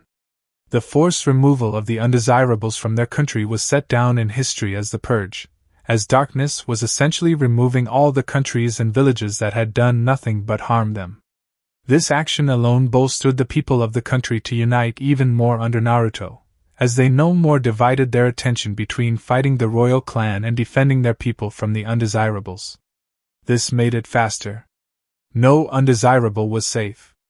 If they failed to vacate the country, then they would be lynched, and their bloody or severely burnt carcasses were left on the border for their respective countries to retrieve them, if they wanted. Else their corpses would be used as manure. They did this within the span of 3 days of the, at first, mass expulsion before it became more methodical and careful so as not to accidentally kick out a future ally. As this was going on, the territory occupied by the royal clan began to reduce as more and more foreign ninjas were ejected from darkness. Their influence reduced and their manpower became less and less specialized, ranging from shinobi and samurai of low C rank to mid A rank. The dense forest within darkness that served as the border separating them from Fire Country, at their north, regained its vitality as the nature chakra that had been lacking in the area due to systematic deforestation returned. Pitch black, soul-sucking darkness flooded the forest and animal life steadily restarted as well. The royal clan hid away in their only surviving temple, situated close to the night forest, as close to Fire Country as possible. Formerly, a great number of their forces included foreign ninjas, but lately they were all getting brutally murdered by something so quick they couldn't see it coming until their heads rolled. That was the next part of Naruto's plan. While Darkness focused on taking care of the undesirables, he and Sueki would handle the royal clan. In Orochimaru's words, Naruto was a living anomaly. He had 2 naturally cooperative affinities, one of which was strong enough to be considered a bloodline, and these 2 affinities combined to form an extremely rare bloodline. Smoke release itself was not rare, as there was a whole clan in darkness that could use the Kekkai Genkai, but what made Naruto's rare was that the affinities combined to make his own bloodline weren't fire and water affinities, which naturally opposed themselves to form smoke but instead were lightning and water, of which his lightning release was also a bloodline on its own. Normally water and lightning could come together to make deadly results for any receiver, but Naruto's lightning clashed against his water to form smoke. That was something that confused the snake scientist. At first, the snake Sannin wanted to say that his student had dark release at the similarities between Naruto's smoke release and dark release, but had scratched out that summary at the obvious fact that it wasn't darkness Naruto was expelling but smoke. There was the hidden mystery of what was happening to his face under his half-mask. Then there was his learning speed and thirst for knowledge. Naruto was neither a prodigy nor a genius, but he was a highly adaptive person with a quick-to-process photographic memory to boot. The Ame Orphan had been forced to adapt by his circumstance, and so no matter the scenario Orochimaru threw at his student, or put him in, the boy would only take a few seconds to adjust before he overcame the obstacle. The mass teen could conjure up 100 plans and ideas to tackle a problem of any kind, whether shinobi or civilian, and yet he didn't have the patented prodigy's look, where it would seem his mind was constantly churning and spinning, thinking deeply and speaking from the soul with the liltingly condescending tone. Naruto's clear blue eyes changed from situation to situation. To his friends and those he considered family, they held warmth. Joy so pure and welcoming that the receiver had to have the heart of Yami to not succumb to the happiness in his orbs. To his enemies and those he considered a threat, they held death. Painful, agonizing, excruciating death. No hatred, but there was manic excitement at the thought of snuffing out a pest, and so his blue eyes would darken and spin slowly, ringed with black and speaking little of the uncontrollable madness they held. No, Naruto wasn't a prodigy or a genius. Naruto was a beast. A phantom. A specter. He was the stuff that made the nightmares of enemy countries like Lightning Country. His shadowy rampage as the student of the snake Sannin and after Orochimaru had gone gave chills to any self-respecting human being. He was the legend parents told their children at night to keep them in line. He was part of the symbol of hope for all of Amigakure. He was the symbol of unity to his home country of darkness. Orochimaru didn't know what he had trained until it was too late. Naruto was someone that could make his teacher stop and hesitate. He was silent. He was careful. He was methodical. He was the ghost. Naruto squeezed slightly on the binoculars in his hands and they zoomed in closer on the heavily protected fortress the royal clan were hiding behind, the very last of their hiding places the ghost and his student had dismantled. He counted 28 ninjas guarding the building and his eyes roved up, catching 2 sentry posts with 3 guards per post, making 34. He brought the binoculars down from his eyes and pressed his right pointer finger on the earpiece in his ear. "Can you sense the daimyo inside?" The sound of static answered him until. Yes, I can feel the whole clan in there. Sueki pursed her lips and her eyes stayed closed in concentration. I feel like they have escape tunnels in there, maybe to Konoha. They do, ancient families like that have contingencies in case something ever happens to their power. Then why are they still in darkness when they can take the tunnels and hide in? I don't know, Konoha. It's a trap. It's a pretty risky trap, sensei. The red-eyed girl muttered. Having all of their family here and present just on the off chance they can get you. Naruto scoffed and peered through the binoculars again. No one ever said this daimyo was smart. I can sense him but not his wife or son. So he had them escape and the rest of the clan don't notice anything off. The stoic girl shook her head in exasperation. Overprivileged idiots. Naruto watched the guard rotation for a second, then he sniffed sharply.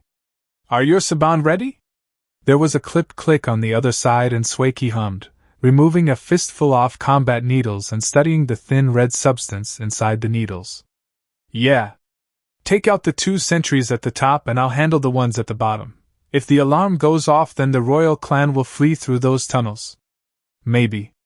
Confirm your kills. Roger. Any questions? Just one. Why are we doing this again? Not including the major point that Naruto could murder all the members of the royal clan and their guards by himself, Sueki couldn't really see the point in ending the darkness civil war. Except that this is a great way to burn time and maybe teach me a thing or two in assassinating a well-protected family. Other than that, I don't see the reason for doing this. Naruto dropped his binoculars and stored them into a large storage seal hanging on his lower back by a thin yet strong string crossed over his torso. He flexed his fingers and answered. My mom always said that no matter the nature or gravity of a problem, a child can and will always return back home, or something like that. His eyes narrowed and he exhaled. A small burst of thick black smoke blasted from his mask. And I promised my pa that I'd come back to Dark Country, whether the war ended or not. Naruto's father didn't ask his child to make that promise, but Naruto, after listening to what had caused the civil war, swore he would return one day. It was going to be a handful now that the people recognized his power. They would most likely want him to stay back after the war. Instinctively, the blonde teacher sensed his masked student's green thoughts and chuckled with his eyes curved up in a smile. What's wrong? Underneath her half-mask, Sueki frowned, shattering her emotionless mask, and her red eyes squinted with mild annoyance. Am I not enough for you, sensei? A large, nervous drop of sweat grew on the side of Naruto's temple, and he felt that he wouldn't say the right thing, so he tactfully did something that usually worked for him on his precious student, a bribe. I'll give you extra lessons if you collect 20 or more confirmed kills. Extra training if you kill your 6th century targets before I finish my 28 on the ground. This answer made the pale girl's eyebrows lower, her frown relax into a small, easy smile. Whatever. That's the spirit. Are you ready? Ready. On 3 dash. Amusement danced in his eyes when he saw a flash of red shoot out from Sueki's position, sinking deep into a sentry shinobi's neck. The ninja turned around and swung his fist right into his comrade's face, burying his foot in his other comrade's stomach, while Sueki repeated her first action of throwing another saban, but this time she switched places with the blood-filled needle, appearing on top of a female Konoha sentry in a burst of red chakra, landed on the grown woman's shoulder with her feet framing the kunoichi's head. The girl flicked 2 more needles and they impaled the foreheads of the Konoha ninja's 2 comrades and ended the flurry of attacks by bringing down the stunned ninja she was standing on with a stomp to the center of her head. Sueki blew out a breath and dusted her plain black cloak daintily, just as the first saban victim finished crushing the heads of his teammates with his fists. This happened within 20 seconds. Meanwhile with Naruto, the same split second the saban left his student's right hand he disappeared in a small plume of black smoke, fizzling into non-existence, and reappearing before his first victim. He stabbed a kunai deep into the side of the man's head and left again in a burst of smoke, carving out a thick line on the necks of 3 other ninjas after 3 consecutive pops of smoke, seemingly from out of nowhere. Pomf. Pomf. Pee-pee-pa-pumph-pa-pumph. Muffled pops echoed in the vacuum of silence around the royal clan's last hideout, and the resulting smoke vacated as quickly as it arrived, whereas a person would crumple onto the ground. Dead.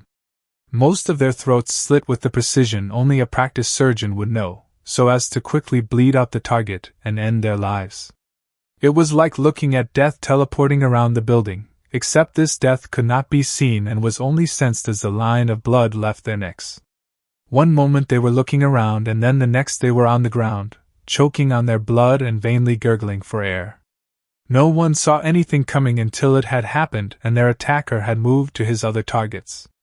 The last person to go down only felt a knife slide over his throat, opening up his jugular and sealing his fate. He fell down onto his face and saw a pair of feet clad in black shinobi sandals stop at his head. His eyes began closing in painful slumber as he heard his killer mumble. "That's 22 seconds. I guess you win, Sue." Another pair of feet crunched up close to the first pair, this one wearing dark red sandals and her toenails also painted an almost identical shade of red. The first person visibly leaned back as the second came closer. "This one, clearly female," replied. "Cool. All right, let's go kill this guy," Naruto said, stepping around Sueki, away from his dead last victim, and his body broke up into thick black smoke, melting through the infinitesimally small crack from the sealed-shut main door.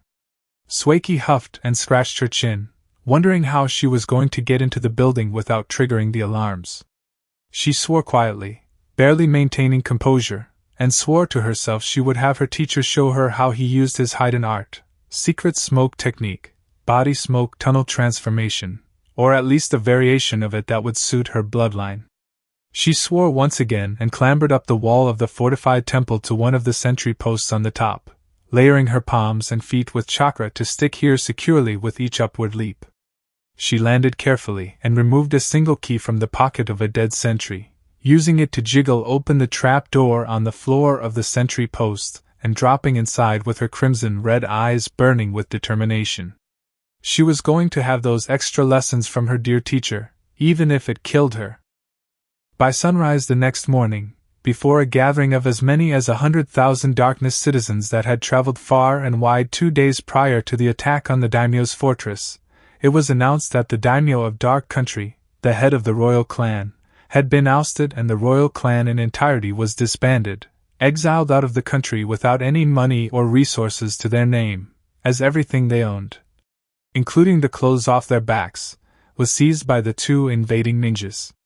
As they were kicked out of their home, the royal clan's estates and properties were rightfully taken back by the people of Darkness, and as the very last ex-clan member of the royal clan fled the country, but naked, the borders were closed up by high-powered seals created by the country's foremost seal masters.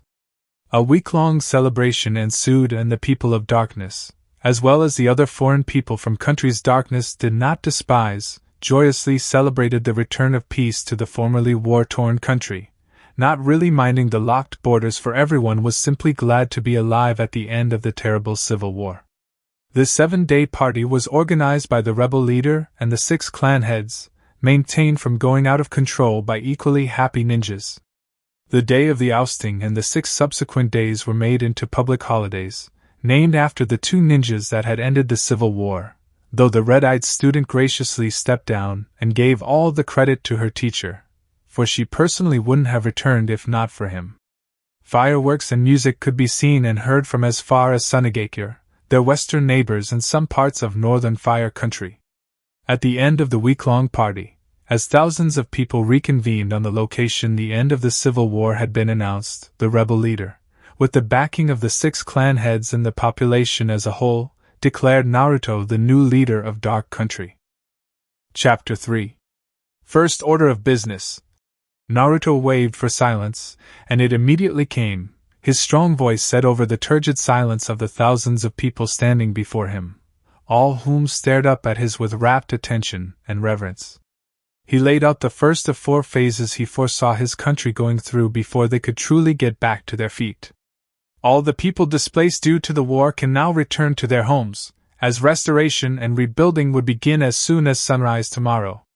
I will personally go about, accompanied by my student, He motioned to Sueki at his right, and the girl nodded her head.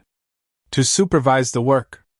Those that had fled the country when the war was at its peak should be contacted and given the option to return back. This point he posed directly to the former rebel leader, and the man bowed in subservience, already preparing deployment orders in his mind and which ninjas he would recommend the new leader to send out to inform the displaced dark people. For now, our priority is for us all to recycle parts from destroyed buildings and machines and reuse them to build our home again, but once we have generated enough money we would make those buildings stronger and better. The crowd cheered approvingly, roaring out their support for the first part of the plan. Their leader had to rebuild their formerly prosperous nation. Naruto's eyes glowed happily that they weren't against his idea, but the issue went deeper than what he was letting on. He needed to meet with the clan heads and the former rebel leader to confirm how much money they had and how much was in circulation, as well as the total number of people in the country, so that the next part of Naruto's grand plan could be clearer. What he knew was that the whole country didn't have that much money and food was scarce, so to handle that, while the people were building, he would separate a small group of ninjas to distribute their rations while he personally worked with the farmers to grow crops faster. They also weren't to worry too much on the security because he had set up dozens of clones to patrol with some members of the 4 clans found around the north of the country. The rest were to rebuild, and the others were to defend. He had known his country was rich in natural and human resources, but he didn't know the full extent of this until he journeyed around the whole country, which was unarguably about the same size of Iwagakure and half of Kumogakure. He was made to behold the underestimated force of the things darkness could naturally provide. Naruto now understood why Konoha had used the former daimyo to sap his country's vital resources. Darkness was rich with strong, healthy and, in some cases, chakra-saturated trees that, when used to build, would stand the test of time against anything less than a jutsu-created tornado. There were gold and silver mines east of the country, under the jurisdiction of 4 of the 6 clans, and pockets of natural gas could also be found clustered together at the east. The sea bordered the nation to the south, and, if there were not a great number of fishes and other water life there, then there was an abundance of fishes in the lakes and ponds randomly spotted all over the country. The animals were mostly secluded to the night forest of the north, but some of the plant-eating animals roamed just a fraction from the pitch-black forest, and the whole breadth of the north was under the joint protection of 4 clans. The last rare and incredibly important resource to note were the caves of obsidian steel that were found along the north side of the country, not too close to the night forest, but within the black forest's general vicinity. The black, cursed metal was so rare and so hard to mine, for those not taught in the ways of mining them, that it had taken Konoha 5 years of relentless mining to get a few small chunks of the precious metal. Seeing as the only clan well equipped to mine the cursed metal had refused to share the information on how to mine obsidian with the royal clan and the Konoha ninjas, but they readily and willingly provided this knowledge to the new leader of darkness.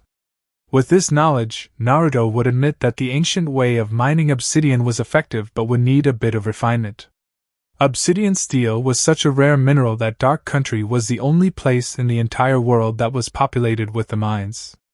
The metal was, without a doubt, the strongest material in the world, as well as the most dangerous to anyone that directly touched them who wasn't the wielder or from the Soul Clan that could mine obsidian.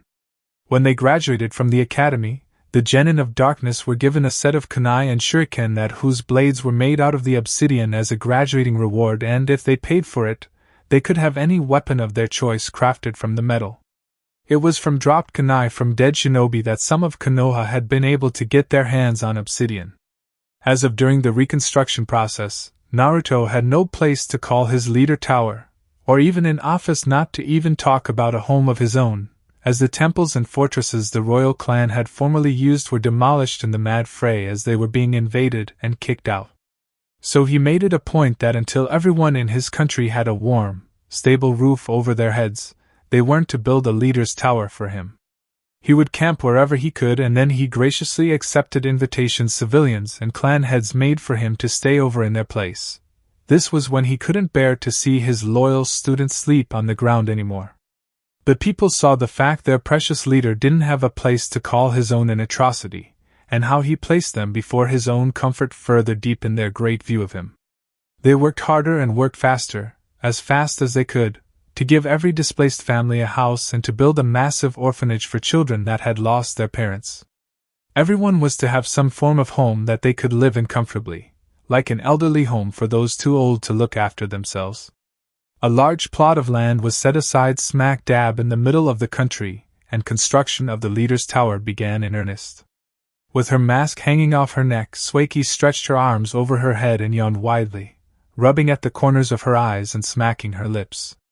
She fixed her plain black half-mask back onto her face and looked at her master as he waved genially to their latest hosts, a widowed civilian lady and her 3 children. "Thank you for having us, ma'am," he said, looking much too chipper for where he had slept. Naruto was strongly against imposing on the homes of his people. They were already going out of their way to welcome 2 strangers. He personally wanted his student to have the best while he could have the rest. He didn't want her sleeping on the ground in a sleeping bag anymore. That was the compromise he had reached with his older hosts and this current host.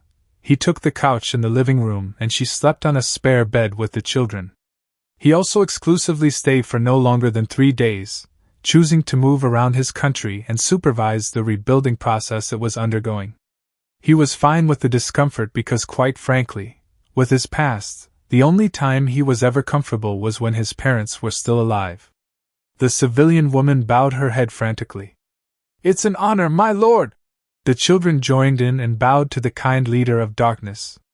Naruto nodded and walked ahead while Sueki diligently followed behind, observing him and carefully listening to him for any small tidbit of information he would drop every once in a while. The teacher did not have much time to actively train his student, but he could give her lessons as they moved about that would, as usual for the vampire bloodline user, come in handy in the future. The duo moved for a few kilometers at a leisurely pace until they finally got to the central region of Dark Country, specifically where the leader's tower was being constructed. Naruto squinted up at the sun, noticing that it was still early in the morning, and he trotted eagerly towards the noisy building site. His presence attracted the eyes of every single worker, and they clattered to a stop to gawk at the legendary teen as he clapped his hand, rubbed them together and looked around for the contractor. He finally spotted the man as the middle-aged contractor ran as quickly as his legs could carry him, lugging along 5 large blueprints and followed behind by 2 attendants that carried a large table. They dropped the simple wooden table and the builder rolled out the building plan before Naruto. It looked good. Naruto bobbed his head as the man ran him through what he wanted to do and how he wanted it to be done, and what he had to do those things and what he needed to finish doing those things, all of which were within what the country alone could provide without help. Naruto knew this, and from what he had seen during his travels around his country was that the houses were built and were stable, though needing a few renovations and a well-trained Fuinjutsu team to go around and apply some skills he learned from Orochimaru that would overall make life easier. All in all, the building itself was 10 stories tall, of which 3 extra stories went underground, and the materials could be brought, and even after the building was built and fully furnished there would still be unused and leftover materials remaining to use for the people. "There's no rush," Naruto said, patting the shivering man on his shoulder, and his blue eyes shone with happiness. "This will be the administrative headquarters of the whole country, and this entire region will be the capital of our nation. We want to show our future allies that we are strong." He motioned to the dusty, scattered man-made path he and his student had followed towards his capital. "When we invite allies, they will have to see firsthand the greatness of darkness, the shops, the houses, the hotels." He swept his hands through the messy surroundings. "I don't want any inch of my country to look or feel cold or dirty. We have a long way to go before we seek alliances, but I'm confident that darkness will become the strongest country on the planet." He whispered this oath to the contractor, and yet his words carried to the listening workers, and the ninjas that followed their leader wherever he went. His words, his promise, ignited a bonfire in their chests. It was like they had been sleeping for years, centuries even, allowing the world to move about them while they lived on in solitude and silence, making neutral friends. Darkness was a nation that preferred not being noticed, and it had worked for years until Fire Country, Konoha in particular, nearly exploited them to death. Their new leader had made a promise to them, a solemn vow to his people for their nation, and they would help him accomplish his goals, until their dying breaths. They all slammed their left feet down in attention and hit their chests with their left hands closed into tight fists, their eyes burning with pride as they all collectively shouted, "Yes, sir!" Naruto's eyes curved up and he patted the contractor's shoulder once more before he asked a question that floored his fanatically loyal people. "Now, where can I get my hard hat?" He intended to physically work with them. Some weak-willed civilians fainted. The poor contractor stammered pitifully. "No, sir. We can handle it." Sueki covered her mouth to hide her tinkling giggle as her master looked at the sweating builder with his eyebrows crinkled in confusion. "I assure you I won't get in the way. If you tell me what to do, then dash." "With all due respect, sir." The contractor coughed with a deep bow, suddenly finding the idea of their lord dirtying his hands with menial work offensive, not to himself or to the people, but he was offended on Naruto's behalf. "There is no need for you to stress yourself. We can handle it." Naruto was taken aback by the resolution in the other man's eyes. "Okay then. When will it be done?" "About 10 months, Lord Naruto." The leader tapped his chin in thought. "Seems like a long time." The contractor wanted to say that he could cut down the time if his leader was gracious enough to assign a few more ninjas to the site, where he already had half of a clan helping with the work, but the blonde spun around and called over a seemingly random ninja. "Tell Yudo to summon the 6 clan heads here. We're going to begin Phase 2. The clan heads were before Naruto within the next hour, and he spoke with them on what they were all going to do. "Rehabilitation," Naruto said. He fixed the 6 powerful ninjas with a strong gaze. They stood at attention before their leader and listened to what he had to say. "Re-education," he added, as if it was an afterthought. "The country won't be able to grow unless the people themselves are growing. I don't mean growing physically but growing mentally," he said, tapping the side of his temple with his pointer finger. "The Civil War stopped all schools and shinobi training was rushed and haphazard, resulting in young children getting pushed onto the battlefield, ill-prepared. I understand the reasoning, more or less," he said, cutting off a male clan head before he could politely provide a reason why shinobi, during the war, were in high demand and children had to be trained as quickly as possible. "But seeing as we have peace, we have to change that. Civilian and clan children have to be in school. Whether it is a civilian or ninja academy they choose is up to them. Only those that aren't indigenous to this country aren't allowed, not until I form an alliance with their respective countries. I also want those who were made ninjas during the war to go back to the academy, if they wish, and fine-tune their skills. I will not tolerate any half-assed training," he said with narrowed eyes, forcing his will on his subordinates. The clan heads nodded in agreement, and 2 knowledge-based clans scribbled his words down. "The former daimyo's vaults have been raided and there is enough money to pay teachers for about 2 years, but before we officially open the schools I want to make sure they don't cave in on the students." The turnout for the first day of the civilian academy and the ninja academy was unbelievable. Thousands and thousands of people, men, women and children, trooped from their houses and surged towards the schools of their choice.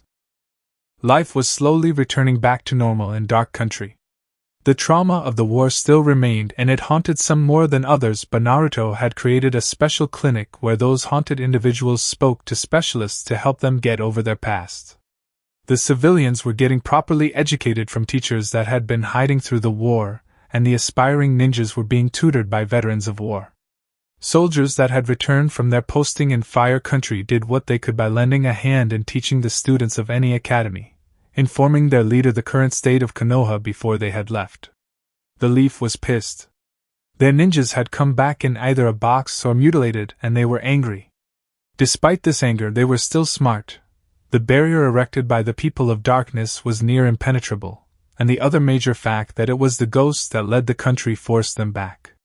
They had tried to kill him before, sending exactly 150 ninjas after him, and he had killed them all.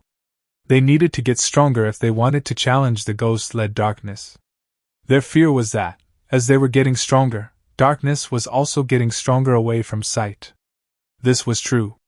Darkness was getting stronger. The utter devotion the people put into accomplishing their leader's goals, the single-minded drive to impress him, was what fueled them. The people in the academies gave everything they had and then some into their studies, and it clearly showed. The results each every 6 months was through the roof, and there was soon a demand for the schools to be expanded to further accommodate more eager students who needed more well-equipped classes. Those ninjas that had earned their ranks before the war trained and lent their support to the leader in fulfilling his plans. The sea south of Dark Country was brimming with life after months of cleaning and nurturing, and the soil of farmlands on the east became vibrant, creating harvest upon harvest of crops that pumped throughout darkness, feeding the masses. Pipes were laid into the ground and connected each house to a clean water source, refined water from the sea. The main source of electricity was from a hydroelectric dam west of the country, and, after a number of years, backup generators were provided to each of the 4 regions in the country in case of a blackout. This water-powered electricity only came about 4 years after Naruto had taken the helm of affairs, from rigorous studies of his engineers and many trials and errors. 6 years after the Civil War had ended and Dark Country had finally reached a brick wall in their developments. The country was clean and the people were happy, but Naruto, sitting behind his desk and reading a letter from the Uzumaki concerning a possible alliance, realized it was time for the last step. The leader of darkness had been sending letters back and forth with the leader of the clan of Redheads, telling the man that darkness was not ready for an alliance yet, whilst trying to sound as respectful as possible. The Uzumakis in darkness had been imploring their Kage to establish a formal alliance with the thriving nation so that they could mutually enjoy better benefits. The Uzumakis could open shops, apply for longer permission to live in the wonderfully hospitable nation, and enter their schools so that they could possibly serve under the darkness banner as ninjas of Uzushio. Darkness would get the full support of a much respected country, access to resources kept from other countries, and shared missions, which darkness dearly needed to help keep their economy moving, alongside a trade agreement. The Redheads had gone as far as personally imploring him to agree to an alliance, meeting him in his office nearly every day. Darkness's economy was booming, that much was obvious. Fresh currency moved around the country, mainly from the foreigners bringing Ryu to buy the goods and services Dark Country offered. There was an abundance of ninjas that ran errands around the nation, though never going further than Sunagakure to catch and bring back bounties. Naruto's ninjas had brought back over 10 million Ryu worth of bounties, and that was distributed through the economy, resulting in sharp boosts from different departments, which were split down the middle and separated into civilian and ninja departments. The country was quickly becoming industrialized, and that in turn needed more money to fund the groundbreaking work being done in both the civilian and ninja departments, which could only come about through an agreement between nations. So Naruto did just that. It was the third phase of his plan anyway. He not only replied to the Uzumaki that he was now willing to make an alliance, but also sent letters to the Kazekage of Suna, the Mizukage of Kiri, and the daimyo of River Country that he will personally go to them to establish an alliance. The replies arrived a week later. River Country's daimyo wanted to go to darkness and witness all his people were telling him, and the Kazekage also wished to go to Dark Country to express his willingness to ally with the budding nation. The leader of darkness declined for the Uzumaki to come to his country and decided, out of respect for the Godame Uzumaki, Naruto would go to him instead. It was the right thing to do, in Naruto's opinion, seeing as the dark leader had been deflecting the Uzumaki for years. Uzushiogaku no Sato was many miles south of darkness. The island country was protected by killer whirlpools that were strong enough to rip a whale to shreds, and the tides could crush bone into dust.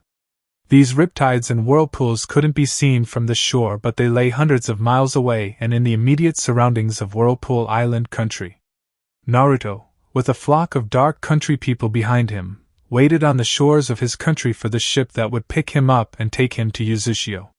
It wasn't even funny anymore how much the people looked up to him, and how much they wanted to be around him as much as possible, physically or not. This could be seen from the shops, hotels and other businesses built around his tower, according to the country's building plan. The rippling murmurs briefly stuttered as Naruto turned around to casually converse with a few of his ninjas to pass the time. He noticed the look in all of their eyes. The very same look the 6 clan heads had when he brought up his decision to draw alliances with the 4 places, 2 countries and 2 hidden villages. They were nervous. The group of ninjas the blonde was talking to posed the question on their minds, and Naruto shared a look with his faithful student. The problem with our former alliances was that they were neutral, non-aggression to keep the peace between our nations. Konoha, or even Fire Country, was never part of our alliance, not even once. The thing with Konoha, and our other former alliances, was that it wasn't a symbiotic relationship. There was no mutually beneficial relationship, or better yet, association. There was no mutual agreement for cooperation. The ninjas close to him nodded in agreement to their leader, and those closest to the group turned towards them and listened as well. That shouldn't stop us from making friends with those that never once harmed us. Take Kiri for example, he said, entering his teacher mode and crossing his leanly muscled arms with his chin perched between his right thumb and pointer finger. They're more like us. They have many bloodline users and many clans, and they have a known history of being defensive to their allies. Those from Kiri among us can attest for their village. The people of darkness conceded that point.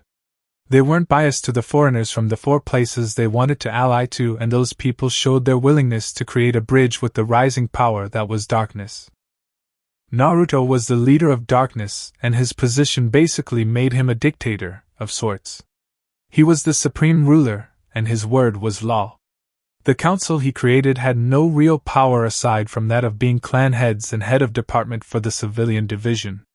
Naruto was at liberty to accept or deny their advice, and whatever his choice they would stand behind him. Naruto did not have to provide any reason to his people for making alliances, but he still did so that there wouldn't be unrest among them. The people of darkness followed him, not only because his decisions had rebuilt their country and shot their development through the roof since the past 7 years, but also because they wanted to follow him. Naruto hadn't been wrong in any decision, and none of his plans were bad anyway. Alliances didn't sound so bad. The conversation between Naruto and his ninjas then returned to normal. They spoke about things like life at home, their kids' results, future plans, and some used this as their chance to pitch a few ideas to their leader, like creating a special tactical force separate from normal ninjas that handled covert and harder missions. That was an idea Naruto could get behind, as, if the alliance talks went well, the country would have access to more missions. Sueki, speaking for the first time, added her voice and supported her comrade's idea. Naruto looked at his disciple with warmth in his eyes, proud of her growth. She wasn't as withdrawn and uncaring of others like in the past. The now 21-year-old lady recognized her role as the leader's student, and also as her teacher's unofficial advisor, where he bounced ideas off her and gauged her response. The red-eyed lady and the blue-eyed man still wore black cloaks, but in the case of the woman, her clothes were more fitted for her slim figure and reached only her mid-shin. Her legs were covered by silver-colored leggings, and she wore normal black shinobi sandals. There was also now a dark country forehead protector proudly displayed on her forehead, and her blank black mask still adorned her face, like her teacher's grinning mask did.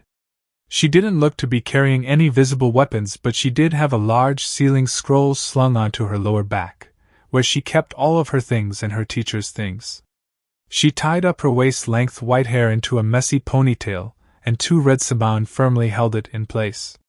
Once Naruto familiarly ruffled her hair and turned back to speaking with his ninjas, her reflective eyes unabashedly took her teacher in. For Naruto, the leader wore a ceremonial garb for one of his high office. His pitch-black cloak had misty white designs on his feet and the ends of his sleeves, and there was the kanji for darkness drawn on his back. He also had a wide, flat hat on his head that was as black as his cloak, besides for the white, triangular tip that also had the kanji for darkness. He looked the very same image of power his people had of him, and much, much more. He used power and the authority of not only his office but also his status as a double S-ranked shinobi. Naruto was their beacon of hope. He was their source of strength. He was the object of their undying loyalty.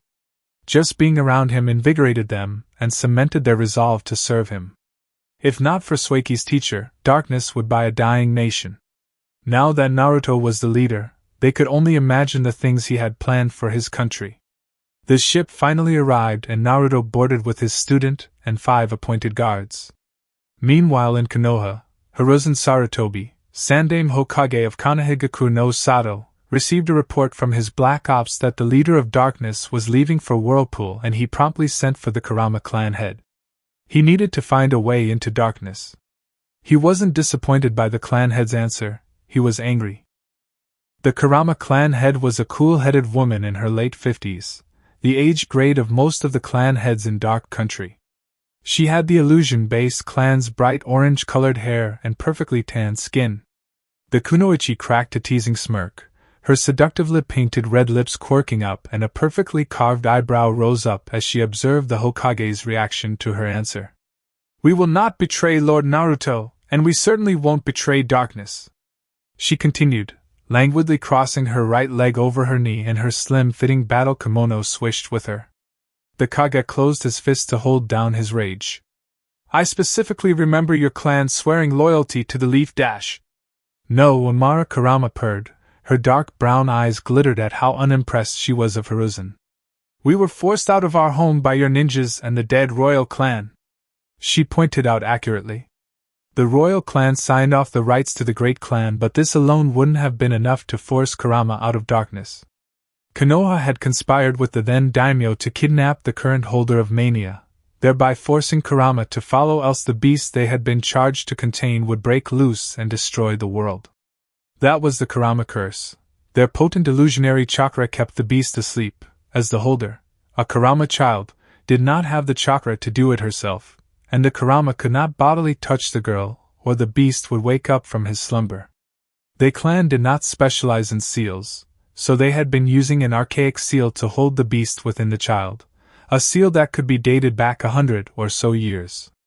Mania was a secret kept only within the clan and the royal clan, and the Leaf had been looking for ways to weaponize the extraordinarily powerful demon, but Kurama had not allowed anyone near their ward and they had refused to become ninjas of Konoha. "You have sworn to serve the will of fire." Amara pursed her lips in amusement and shook her head. "No, we didn't. The dead royal clan signed us away and they don't have any binding power anymore. Paper is cheap," the woman said with a light laugh. "I never signed my clan's servitude to Konoha.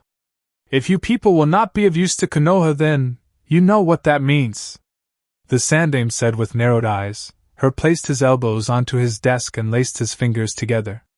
The regal woman was not intimidated. "You kill us and the beast is free." It was her turn to narrow her eyes.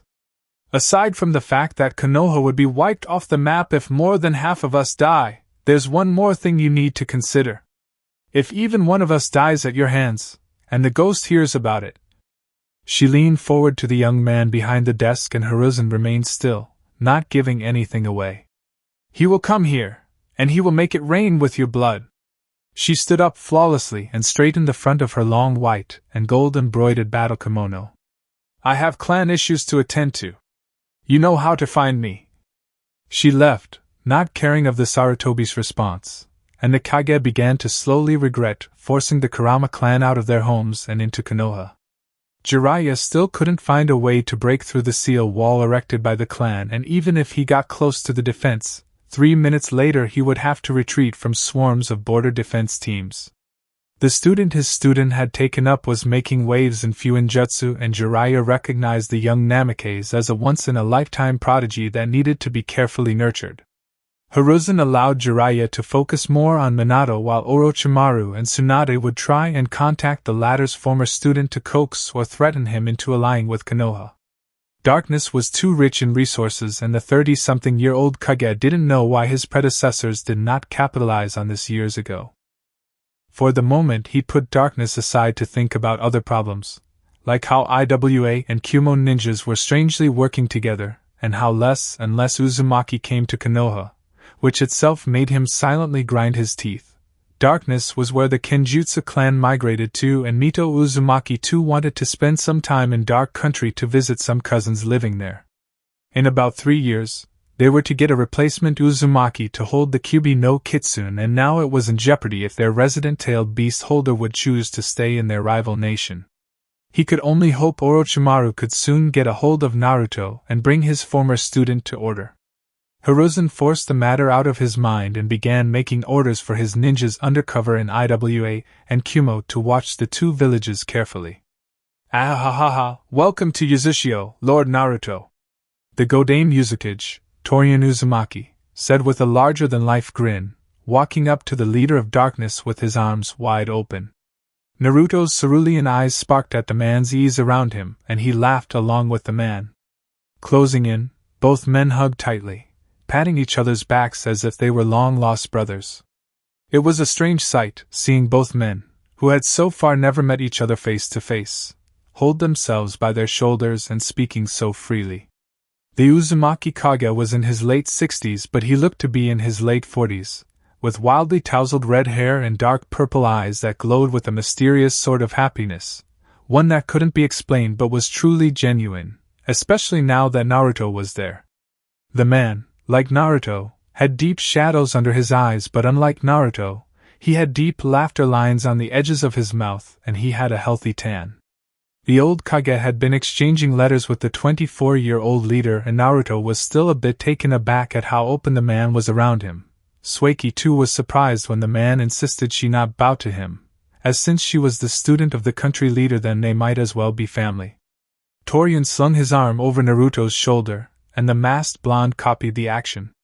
The Uzumaki that had accompanied their Kage to welcome the small dark country delegation could not say they weren't surprised by how their Kage greeted the other man. Torian was normally a happy and smiling man that saw the best in most situations, but even this came as a surprise. Naruto and Torian chatted as if they were blood brothers. The old Kage took his friend on a quick but somewhat thorough tour of Whirlpool. It was exhaustive, and yet it was informative. The country hidden in the eddies was a flourishing nation of peaceful people known for their fiery tempers when crossed. The redheads were kind and they graciously bowed when Naruto and Torian passed by, eagerly calling out their greetings to the man that had ensured the Uzumaki in darkness felt welcome, despite the limited nature of their stay, and Torian never ceased to tell him how much he appreciated Naruto for both ending the civil war and creating a second home for his people. "I have nephews and nieces back in your country," the man said, and Naruto's eyebrows lifted up into his hairline. Both leaders leisurely walked with their hands behind their backs and relatively alone as their respective guards and student made sure to keep the people a respectable distance away from the men so they could speak in private. Though Naruto had just recently gotten into crafting laws to open his schools for his allies, which would be added into the alliance talks, he was too busy leading his country to actually know the full background of those staying in his country. Yes, that was a bit careless on his part, but he had his head of rescue and support, who doubled up as his police chief, to make sure they didn't cause any trouble. He could have guessed Torian had direct relatives in darkness. The man noticed his mild shock and chortled deeply, scratching his hairless chin. "Their kids want to become ninjas, you know. Is that right?" "Yes, they have many friends there and they want to enroll in your academy." The system in darkness did not give permission for foreign children to attend the ever-growing and developing ninja academy, but limited them to the civilian academy. This was inspired from when Naruto was a child in AIM, and couldn't become a ninja because of his immigrant status. Torian then closed his eyes and laughed at something his eldest daughter had told him during her visit back home. "Your ninjas are very impressive too." The masked blonde ran a hand through his hair and returned his hand to his lower back. "We're all trying our best to protect our home." "That is true, but you're not giving yourself enough credit," the redhead said with a small, real smile. "I can personally attest to the strength of darkness back during the Civil War, as I helped some of your people escape the bloodshed and murder, but now—" He whistled, impressed. "I don't know what you did or how you did it, but your ninjas are very strong." Naruto slightly bowed his head. "Thank you, Lord Torian." Naruto straightened up and said, "Your clan has been around since the creation of this planet. I'm just glad you're not annoyed I kept on pushing away your alliance attempts. The wrath of a few ninjutsu and kenjutsu specialized clan is the last thing I want." Torian scoffed. "PSSSH, I'm not mad. In fact, I understand why you didn't ally with Yazushio earlier on." Naruto raised an eyebrow and looked at the Kage curiously. You do? Of course I do. Darkness needed to get back onto its feet with its own strength before it could ask for help. I would have been disappointed if you accepted when I first sent you that letter. Now, 7 years later, Darkness could say it was back on its feet and quickly taking off into the sky under Naruto's leadership. Whether or not our alliance talks are a success or not, I only hope for your two countries to still be on friendly terms. I assure you, Lord Toryun, Whirlpool and Darkness will ally, Naruto stated with a firm look to his fellow leader. In one way or the other. A rumbling chuckle came from the older shinobi's chest. You know, with your upbringing and all the fabled legends going around the continent about you, you're a lot more, what's the word, more professional. Ah yes, that's the word, you're a lot more professional than I anticipated. Toryun acknowledged the mutual benefit of both countries allying, and so did Naruto. They weren't creating an alliance for their own personal advantage, but for their people. There is a terrifying amount our countries can gain from this union. As I am the one requesting the alliance, I hope you have your conditions ready. Yes, I do, and they are not beyond reason. Great. He looked to the sky and saw that the moon was already out. Naruto too seemed surprised at how quickly time had flown by. The streetlights were on and the people were beginning to disperse back to their homes. Let us go to my house, we can begin talking about the alliance first thing tomorrow. The next morning, Kushina Uzumaki could admit that she was enthralled when she first heard of the ghost that led Darkness. Orphaned when he was 6 and forced to fend for himself and his friends during a time the world was falling apart at the seams, trained for a while by the snake Sannin and one of the 4 people that had ended the Second Great Ninja War. The tales her mother used to tell her, at Kushina's insistence, of the amazing feats of strength and skill of the ghost filled the little red-haired 6-year-old with childish wonder. Hearing that the object of her fascination was coming to Whirlpool, when she was debating with herself of whether or not to go to Darkness, she made sure she was ready. She allowed her mother to dress her in the most formal clothes for one her age. She drilled into her head pointers her grandfather, Toryun, said were important when addressing someone of Naruto's status, and she had revised and crammed all of the legendary stories she had been told since she was a baby. She was ready. She wasn't ready. The little girl, wearing a sleeveless, knee-length blue and white dress with whirlpool designs at the bottom edge of the skirt, white socks and black sandals, gaped up at the tall man and her eyes grew impossibly wide as the man smiled down at her through his eyes.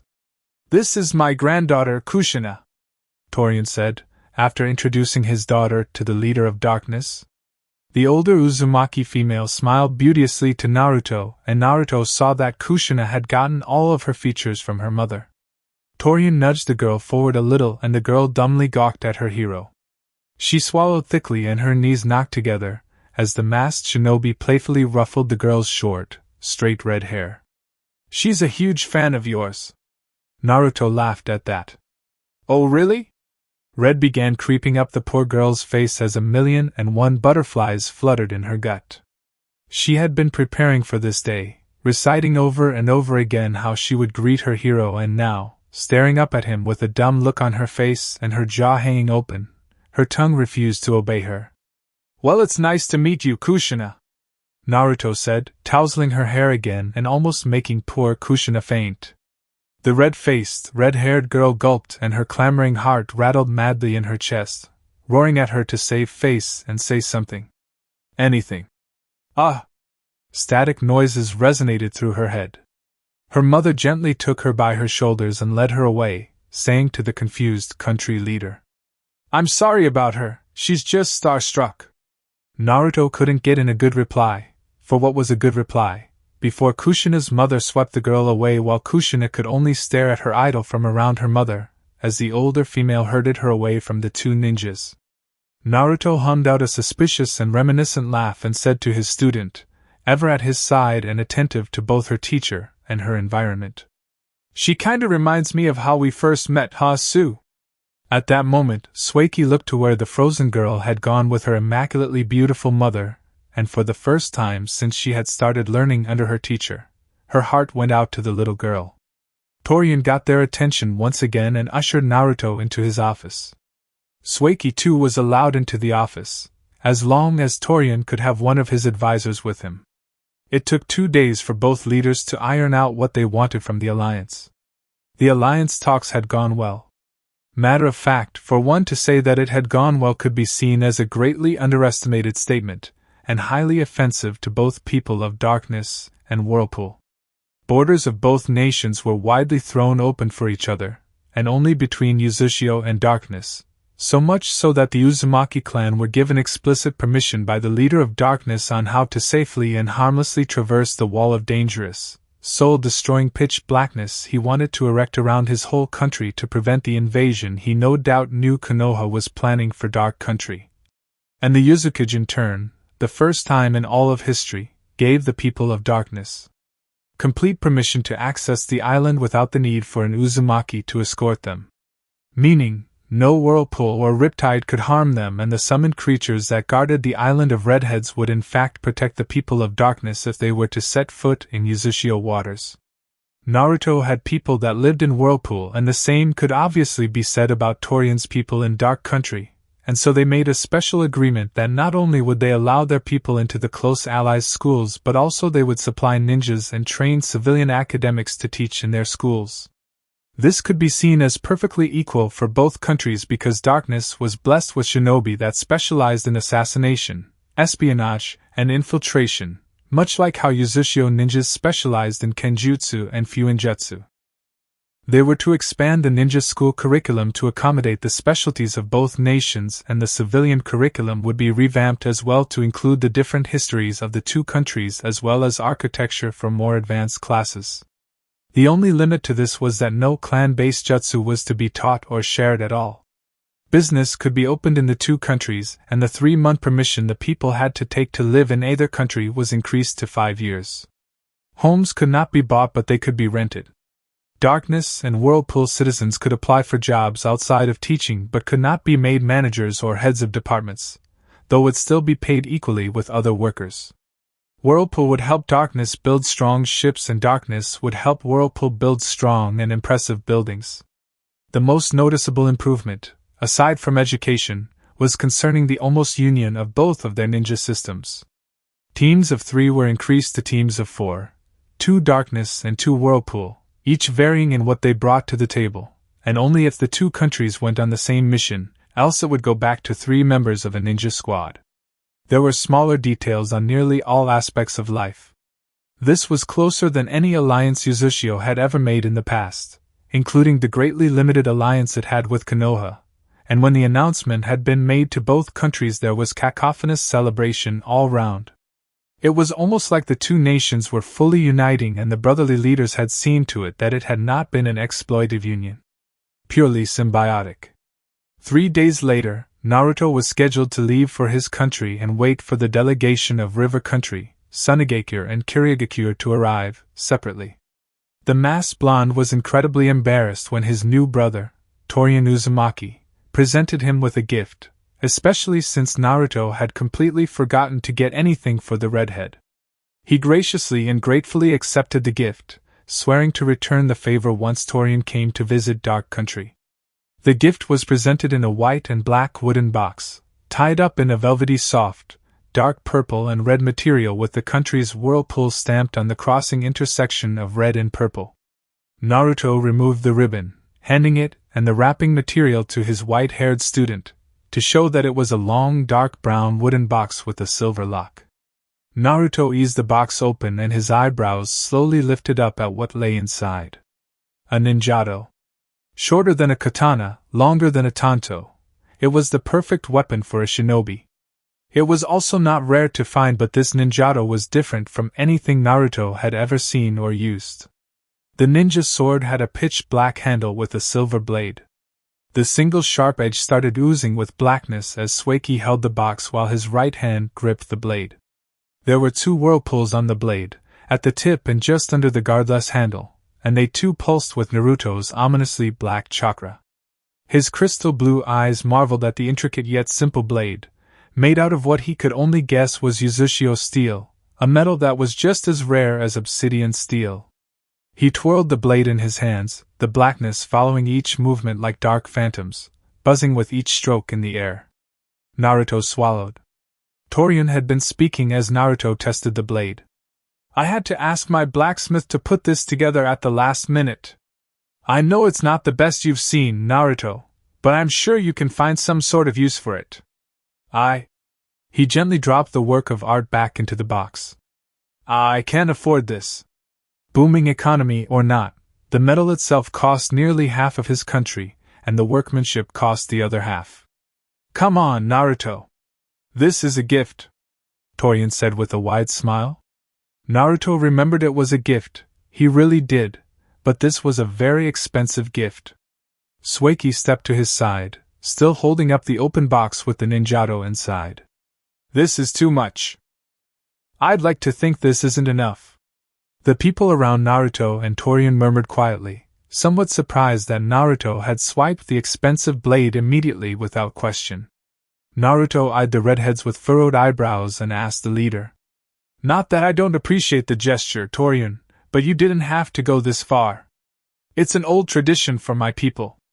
The red-haired Kage began. For a shinobi to give his brother or a sister, whether they are in the ninja force, a weapon to show your intention that you want them to protect themselves and all they love. He made a gesture to the sword and the people nodded with him. It's our way of saying we want you and your people to be safe. Naruto wasn't one to judge any one tradition, but one thing stuck in his mind. You consider me your brother? Of course. The much older man said and slapped Naruto's back pleasantly.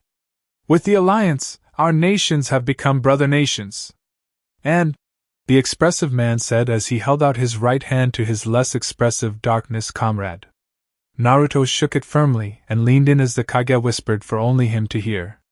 Even still, we are brothers in ideology. All Naruto and Torian had ever done was for the benefit of their people.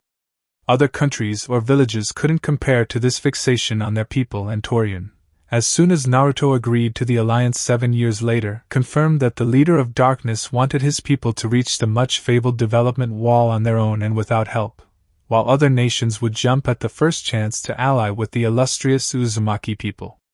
With this gift, and acknowledging that he and Naruto were brothers in all but blood, he wanted his fellow leader to consider Uzushio another family to protect. As he too would consider Dark a family he too would fight to keep safe. Naruto's eye curved up when it dawned on him the gravity of what the old Kage was saying. Thank you for the gift, Torian. If you find the time, visit darkness.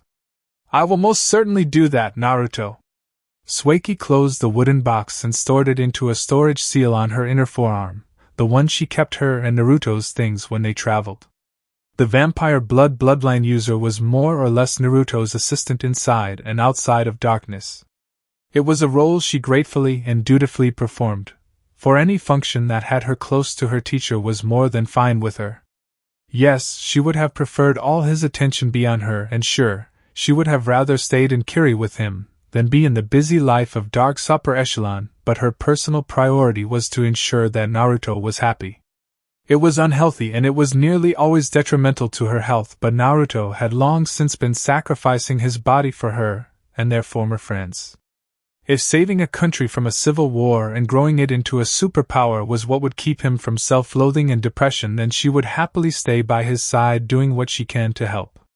She idolized him, that much was obvious. What she wasn't aware of was that without her, Naruto would have still been lost. Her happiness was always in Naruto's mind. The people cheered as Naruto pulled Torian into a brotherly hug, clapping his hands on the older man's back. I'm not sure how I can top your gift, but I'll try my best. A round of laughter went at Naruto's words. I look forward to it. 10 minutes later, and Naruto was on board a ship heading back to hidden darkness. The leader of the Dark sat down at the front deck of the ship with his legs crossed, his stormy blue eyes looking over at the whirlpools parting way for their ship to tear through the water. His hands were on his knees and his 5 guards stationed themselves around the ship. Next order of business was getting an alliance deal with Suna, River and Kiri, all on different days so that Suna and Kiri, 2 villages on bad terms, wouldn't meet. Next week, he said to himself. He mentally prepared himself for the upcoming stress. Sueki gingerly sat down at his side and stared out at the sea with him.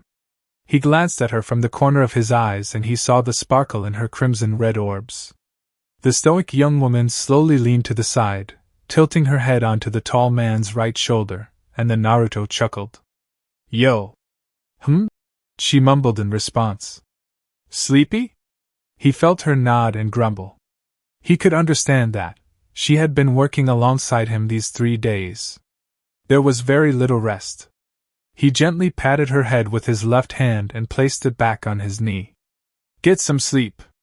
I'll wake you up when we get back home. Okay. Sueki closed her eyes and exhaled slowly, feeling herself fall back into her master's warmth. Though she was still on his shoulder, it felt like she was in his arms. Naruto, his back straight, quietly kept on watching the sea, allowing his student to sleep. Meanwhile, patiently taking their seat in one of Dark's many sentry posts, Orochimaru and Tsunade waited. The 4 Dark Chunin posted to that border sentry eyed them cautiously. What message do you want us to send, Lord Leader? One of the Chunin watched to see if they would bring out a letter so he could scan it for traps, but Orochimaru answered, instead of what they all expected. Tell him, an old teacher of his wants to talk to him. It might take a while, the group leader said and crossed his arms. Orochimaru sat back and crossed his leg, as Tsunade brought out a small book and began reading. The medic briefly looked up and said, We can wait. Chapter 4. Naruto's eyes closed and he exhaled. He sat down with a huff on a seat presented to him by his student, and waved for the 4 vigilant Chunin to leave. The ninjas took positions outside of the sentry building, far enough not to hear the conversation going on inside but close enough to double back and provide support in case of an attack on their country's supreme leader. Naruto adjusted his black leader's robe and handed his wide-brimmed white and black hat to his assistant/student Katsueki Sakanomi, fondly called by only Naruto Sueki or Su. The young white-haired woman took the large hat and stood behind her leader, a little bit to the side, her eyes lowered respectfully. Naruto crossed his right ankle over his left knee and sat back, relaxing his shoulders, his hidden arms crossed underneath the sleeves. He tilted his head to the side and examined the 2 ninjas sitting before him, his gleaming blue eyes not giving much. Across from the masked leader sat 2 of the 3 legendary Sannin. Hello, Naruto. Orochimaru began and smiled warmly, his yellow and black snake-like eyes closed as he mirrored the other man. Tsunade didn't look up from her medical book, only scoffing and turning a page. Neither of them acknowledged the disrespect, especially since Naruto was technically their superior whether or not they were Sannin. How have you been? I've been well. You look. The masked ninja answered, pausing to sweep his eyes over the other male. Older. Time takes its toll on everyone. Orochimaru answered with a small laugh. Of course he was deeply offended by the remark on his age, seeing as he was dedicating his life to reversing the effects of age to his own benefit, but he was more than used to the Dark Leader's offhand potshots at that point. I appreciate that you didn't bring Jiraiya with you. Ah, yes, the man said with a sigh. My teammate is less than tactful in negotiations. I convinced him not to come out of respect for you, Lord Naruto. The snake Sannin stressed his former student's title, and Naruto hummed with his eyes imperceptibly narrowed. I mean, I would have had him arrested for his irritating attempts at infiltrating my country. Are you so confident you are able to apprehend him? An imbecile he may be, but he is still the Toad Sage. I wouldn't say it if I didn't have my ways. The leader answered right away. Ah, of course. You are the dreaded ghost, are you not? The man said with a small snort, waving his hands a little above his head. You have a reputation in Fire Country, you know. I know. You're now almost akin to the bogeyman, Lord Naruto. The man closed his eyes and tooted. I'll admit, I envy your infamy. Naruto stared at his former teacher for 10 long, painfully silent seconds before he said, I've got a very busy day ahead of me, Orochi, so why don't you cut the crap and tell me why you're both here? Tsunade closed her book with a loud snap and looked up at the boy, her eyebrows twitching with suppressed frustration. Is that how you talk to your teacher, brat? Sueki looked up and her blood-red eyes constricted, looking straight at the slug sage with eyes as hollow as a dead corpse. Naruto lifted his hand and she stood down, but her fingers remained clenched, angered at the utter disrespect to her master. Matter of fact, yes. He raised a single finger, and then said, "And he's not my teacher anymore." His finger dropped, and his eyes remained unchanged in spite of the venom seeping out of hers. His next question surprised them. "Did the Sandaime send you here to strong-arm me into submitting my country back under him, or did he send you here to assassinate me?" The frankness of his question visibly took them off guard, and Naruto's eyes curved up into a smile. "Which is it? How are you so sure we're not here for a peaceful alliance meeting?" "Then, of course, I would have been notified through a message through any of my sentries a week prior to today, as per the unwritten protocol of countries attempting to ally with another country. I can give 3 more reasons why you two are here for my head and my country," he said, lifting 3 fingers then flipping his hand airily. "But I'm sure you two can think of them. Lord Sandaime only wants what's best for Dark Country," Orochimaru said, and Naruto settled back. He could see the slight laughing tinge in the blond man's cerulean blue eyes. "You see, there are a lot of bad people in the world, some who would resort to underhanded means to steal, kill, and rape your country." Naruto didn't move, silently listening. "Using any means necessary to take the bountiful resources of your naturally rich nation. My Hokage, all he wants is for such a prosperous country, like yours." Here Naruto's head lowered and he looked at his former teacher with gradually darkening eyes. "To not fall into the hands of such delinquents. So, he, Lord Sandaime, wants Dark Country to be under the protection of the Leaf." The Snake Man sharply raised his hands and clarified. "Not under Fire Country but under Konoha. Konoha is known to successfully protect its friends, that is why many villages rushed to ally with the Hidden Leaf." Naruto's pointer finger rhythmically tapped on his knee. The Snake Man smiled widely and spread out his empty hands before him. "I'm not sure you've noticed, Lord Naruto, but there are some very greedy men and women eyeing your country's resources. The obsidian mines, the gold mines, the fish, the chakra trees, all of them, and they are poised, ever ready to ambush and take it all from you." Sueki silently looked at her leader as he leaned forward and perched his forearms onto his knees, lacing his fingers together and looking straight at the duo. A bad feeling welled up in her gut. And it wasn't from Orochimaru or Tsunade. Her hands, hidden in her long sleeves, flexed and clenched. "All we want is a small slice of your riches, an insignificantly small slice. You'll barely even know it's gone." The black-haired man smirked.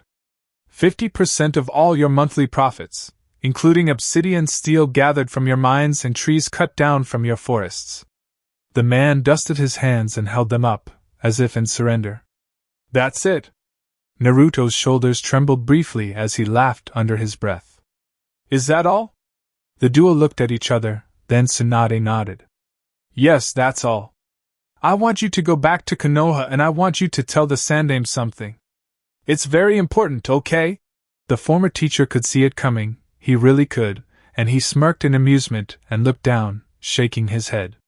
Naruto ignored the man and stood up, his glowing blue eyes boring burning holes into the top of the silently laughing man's head as he continued. "I want you to tell your Hokage, Hiruzen Sarutobi, to kiss my ass." Tsunade shot to her feet in outrage, but Naruto beat her to the punch. "Get the fuck out of my country!" The leader turned around with a swish, and Sueki deftly pulled his chair out of his path, and he briskly walked to the exit.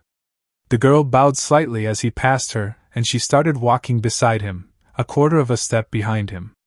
Naruto ground to a halt. He looked over his shoulder and said, "Do you really want to do that?" In a blaze of speed, Orochimaru had slithered over to Naruto and wrapped his snake-transformed arms around his ex-student, his yellow and black eyes shining brightly as his jaw unhinged, elongating and wrapping around Naruto's neck once, his fangs just about to bite into the back of the leader's head. It happened so quickly. Orochimaru hissed and his eyes curved up maniacally. "Assassination it is," the masked man hummed. "Your white snake sage form truly is something to fear, old man." The man hissed, both in appreciation for the offhand compliment, and in offense at the shot at his age. I bet you're also going to swallow me whole and imitate me, huh? Sell dark to Konoha, once again. The position Orochimaru was in was inescapable. His fangs were less than a millimeter from the back of the leader's head, his arms and body were wrapped tight around Naruto's body, and the sage chakra flowing through his body would prevent Naruto from dispersing into smoke so easily. You're forgetting someone. Tsunade has her covered. Orochimaru snarled wolfishly. Does she really? The man's eyes bulged when he felt a small poke to his side. Sueki, as emotionless as ever, held a white saban with a red liquid inside to the man's torso, between the bottom of his flak jacket and the top of his pants, and held out another saban under Tsunade's chin. The woman stood on her toes, trying not to get poked by the lethal medical needle, and her hands were open at her side. Her teeth were grit in frustration as the tip grazed under her chin. She suppressed her breathing and swallowed, ensuring not to touch it anymore. You have two options, the leader of darkness said as his student held both Sannin by their lives. A drop of sweat rolled down Orochimaru's side, the deadly sharp needle poked further. The bloodline of the blonde student swirling at the ready in the white-haired Lei's body and the blood-filled needles. If the needle entered and Sueki's blood, which were in the needle, entered his bloodstream, sage or not, he should consider himself a dead man. Tsunade seemed to know this too. The fact that it was the dual bloodline user that taught the last vampire bloodline holder. They only vaguely knew of the Kekai Genkai, as it was one of the rarest on the planet, though they, as well as possibly everyone, knew of Sueki's reputation. The high rank was nearly as infamous as her teacher.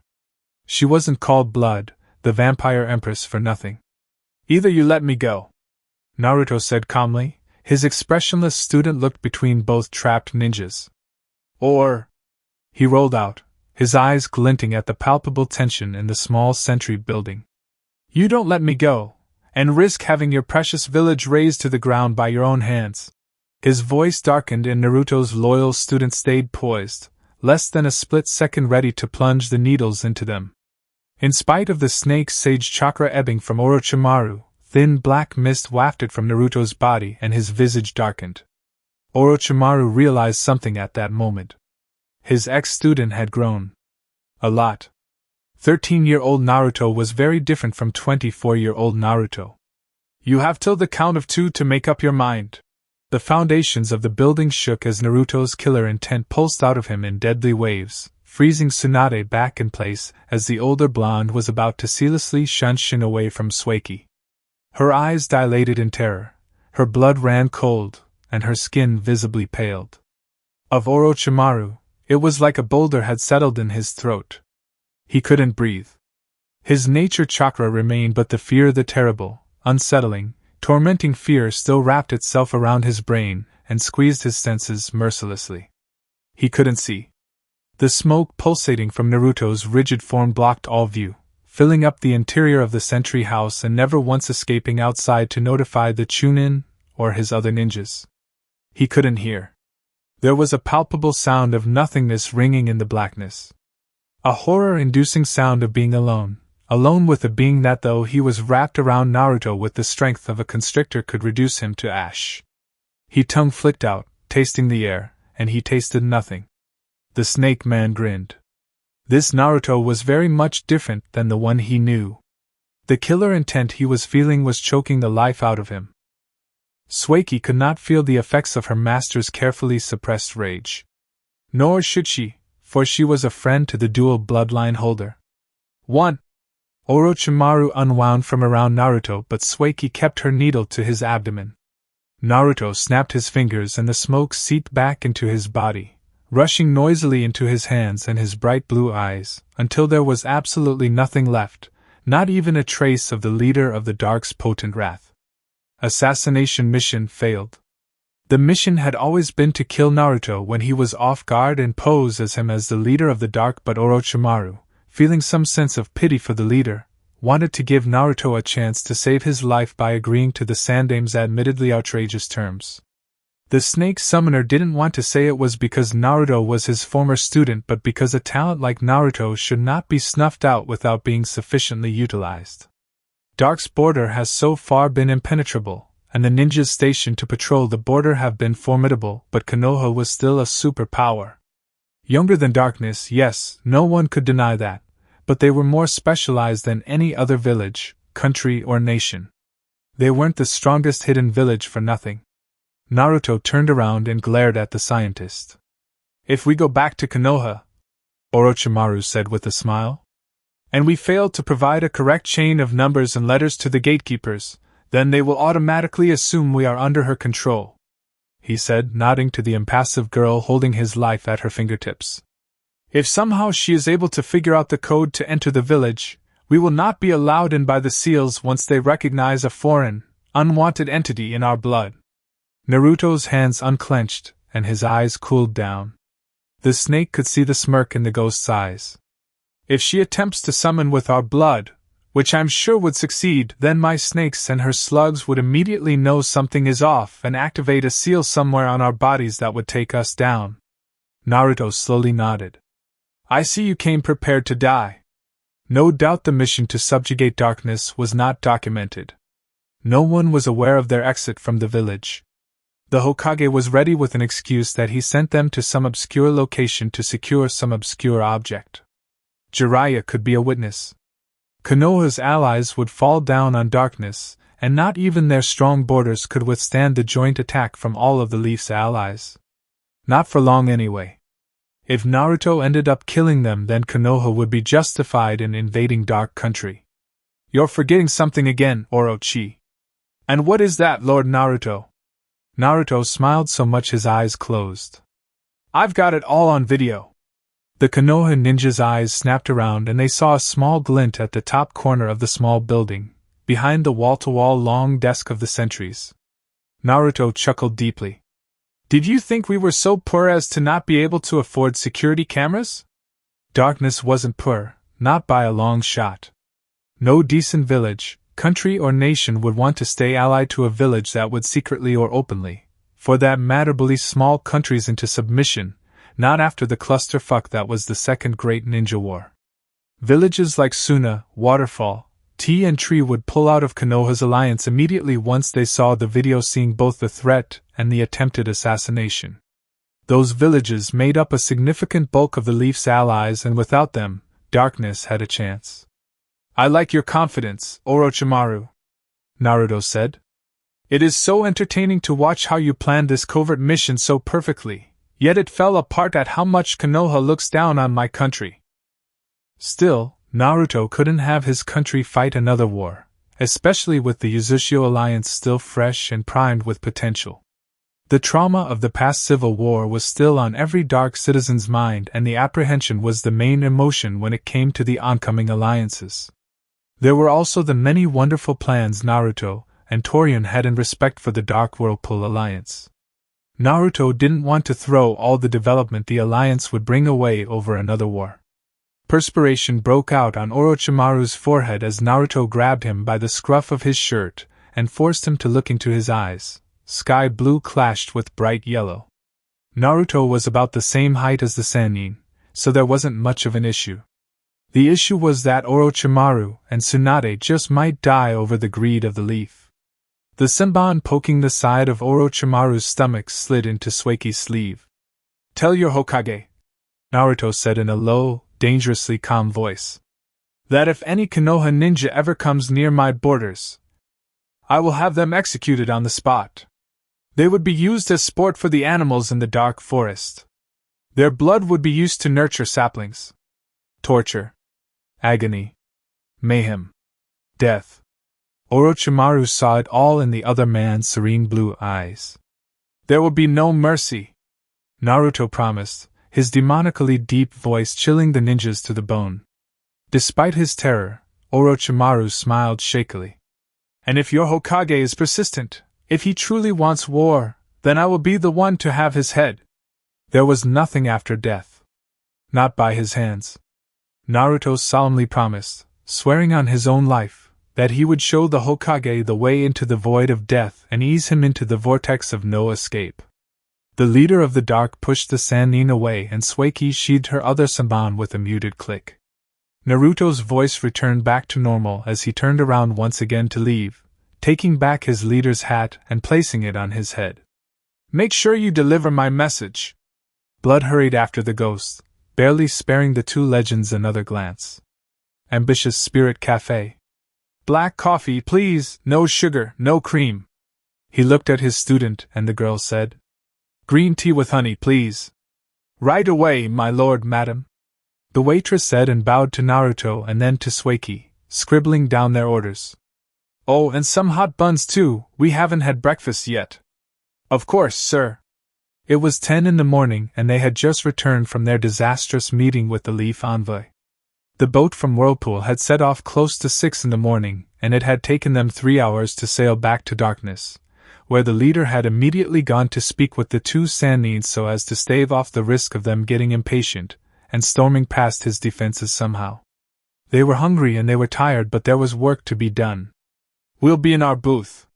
The lady bowed again and hurried to the back to brew their orders, picking out a few fresh, steaming buns from the oven as the leader of the country held open the curtain into a booth at the far back of the cafe and Sueki ducked inside.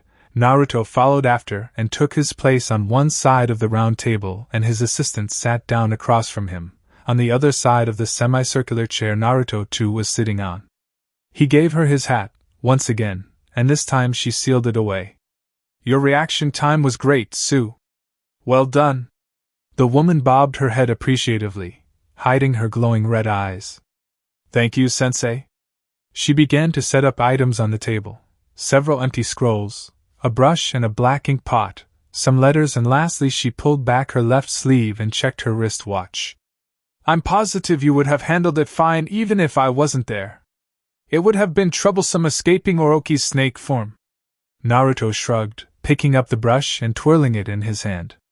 "What do we have today?" "The daimyo of River sent you another letter. The fourth one. That he wants the Dark River Alliance to stress more on trade, but military and defense can be a secondary issue of discussion." She rolled open the letter the old daimyo sent and pointed at a few parts where the white-haired assistant had helpfully circled where she had just spoken about. "He also said that he wouldn't be able to come himself because of his sickness, so he will be sending his eldest son for the alliance talks." She highlighted the River Lord's fervent apologies for not being able to attend. "He has also invited you to the annual River Festival next month. His son will formally invite you when he arrives. Tell him that I am saddened he is ill and I wish for him to recover as soon as possible. I do not mind a primarily trade-based alliance, as I can see active trade between Darkness and River will be to our mutual advantage. His son is welcome, and I will have to hold my answer to his invitation for later, as I am not sure if I will be free by then. A few of my ninjas will be at the border waiting for them." Sueki jotted down his words and made a mental note to expand them into a full letter later that day. The curtains swished open and the waitress came in with a tray. On that tray were 2 mugs, one of coffee and the other tea, and their hot buns. She graciously dropped them in the middle of the table, away from the letters and scrolls. "We'll be here for maybe an hour. Please make sure we're not disturbed." The woman noticed the scrolls on the table. "Take as much time as you want, my lord." She left them soon after. Naruto faced his student and said, "Send a message to Shirabahogo and Kingato, 2 clan heads from the 4 northern clans that had bloodlines that specialized in defense, to start increasing our border security. Tell them that we're pushing forward the date to close off our borders completely from non-allies." Sueki left to deliver the message, leaving Naruto to his thoughts. The border till that point had been powered primarily by Naruto's smoke release and an array of seals from a few Injutsu's specialized clan, the Chuinku clan, but that had been a short-term plan so that the people still in Darkness that were from soon-to-be allied nations could go back and forth with little difficulty but under strict border checks. But now that the threat of an imminent invasion from Konoha loomed over the Dark Country, Naruto had no other choice than to create a stronger barrier. With the support of the 2 defense-based clans, it was going to be a wall built across the border of the country, curving from the west to east, thousands and thousands of miles long, and that wall would have a few openings on major roads leading into Dark Country. These openings would be large gates manned by his ninjas to carefully check those that intended to enter the country. The Dark Forest would be the only place not encompassed by the wall, as the forest itself was a defense mechanism. Dark citizens in Uzushio, as well as the soon-to-be allied nations, would be administered special, painless tattoos to the back of their hands that they would show to the gatekeepers when they wanted to enter or leave the country. The seal tattoo would be verified by the gatekeepers and an invisible barrier they would have to pass to gain entry. Anyone that had a fake, forged tattoo or had somehow torn it from the skin of its real bearer would be immediately detected and taken out. The seals on the wall would be harsh.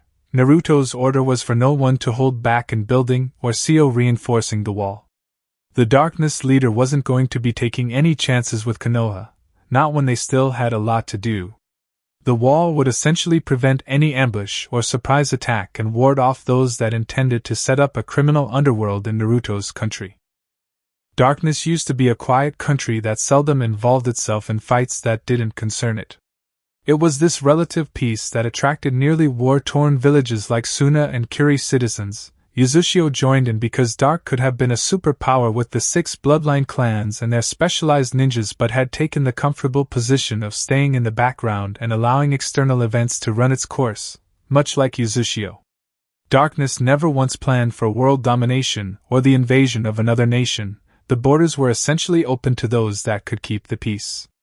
The Civil War had changed that mindset. A lot. Darkness was an old country, almost as old as Uzushio, and the Civil War from 7 years ago had erased their trust in anyone but themselves. Though Suna and River had not done anything bad to them, they hadn't done anything good either, especially not during the Civil War. Kuri and Uzushio were the only places that helped evacuate people from Dark Country to safety amid the chaos of the Second Ninja War. Naruto couldn't blame Suna and River for their inactivity though, and gradually the rest of Dark Country couldn't blame them either. Suna was in the thick of the Second War and were painfully short-handed, focusing their efforts on their own village not being destroyed from the skirmishes raging across their country, coming in from aim, stone and rock. While River didn't have any fighters well equipped to help in any way, they were a trading country. The most they could do was smuggle food into Darkness, but that was few and far in between. Naruto had a long-term plan to revive his country, and following the former plan of suppressing the might of the Dark people was not in that plan. He was going to make Dark Country into a superpower that far surpassed Konoha. Konoha had 7 clans including Kurama clan to make it 8, so it would explain why it was the most powerful hidden village on the planet. Naruto was an assassin. Shinobi of the Dark specialized in assassination, and other quieter, more covert arts. The leader of the Dark was going to make Darkness a dominant country. Though abiding to the specialization of his country, he wasn't going to publicize their rise. Unlike before, they would rise in the shadows, in secret, and come out as dominant when the situation demanded it. Sueki returned 10 minutes later, after sending a messenger eagle to the 2 northern clans Naruto had directed to begin construction of the wall. The 2 clan heads of the Hogo and Gato clans would first meet the head of the Chuinka clan and inform him of their leader's command, whereas the Grim Ink Art Bloodline clan would begin constructing a suitable seal to place on the walls and the permission tattoos on the back of the people's hands. The defense clans would start construction as the Ink clan started designing seals. They didn't question the command. Not on why their leader had pushed forward the date for the construction, or why he did it so suddenly, without prior warning. The Chuinka clan would report to Sueki weekly on their progress. From Naruto's investigation, Sueki and her dead parents were from the Chuinka clan, under a small subdivision of the clan that, instead of controlling and manipulating ink, controlled and manipulated blood. The majority of the blood users had been wiped out during the Civil War by a bloody bold-faced attack from the royal clan, and Kirigaku ninjas had only been able to aid Sueki and her parents escape to a small town on the outskirts of Aim, far from the warfare. That was where Naruto and the others met Sueki Sakanomi.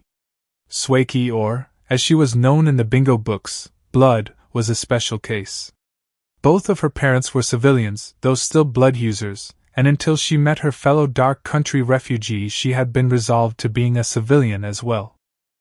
Orochimaru did not get the chance to see what Sueki could do, mainly because Naruto had put his foot down on involving the little girl in his teacher's training, but he knew the bare basics of what she could do: control her blood.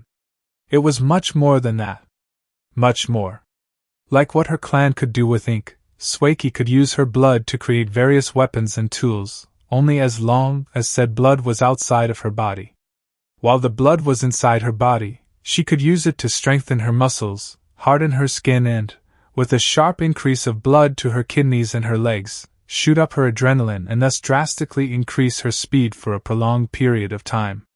This was usually kill anyone else, but for someone that could manipulate her own blood, she could easily filter out the excess adrenaline that hadn't been burnt away from the activity once she was done, and store it in her body for later use. She also had control on whether or not the blood outside of her body would clot or not. Naruto had trained her to replenish a set of special samban that she could fill with her blood and use as weapons. Once the needle jammed into its target, and her blood seeped into their victim's bloodstream, then she would have the white and red blood cells overcome that of the target, thus making them an extension of Sueki's will.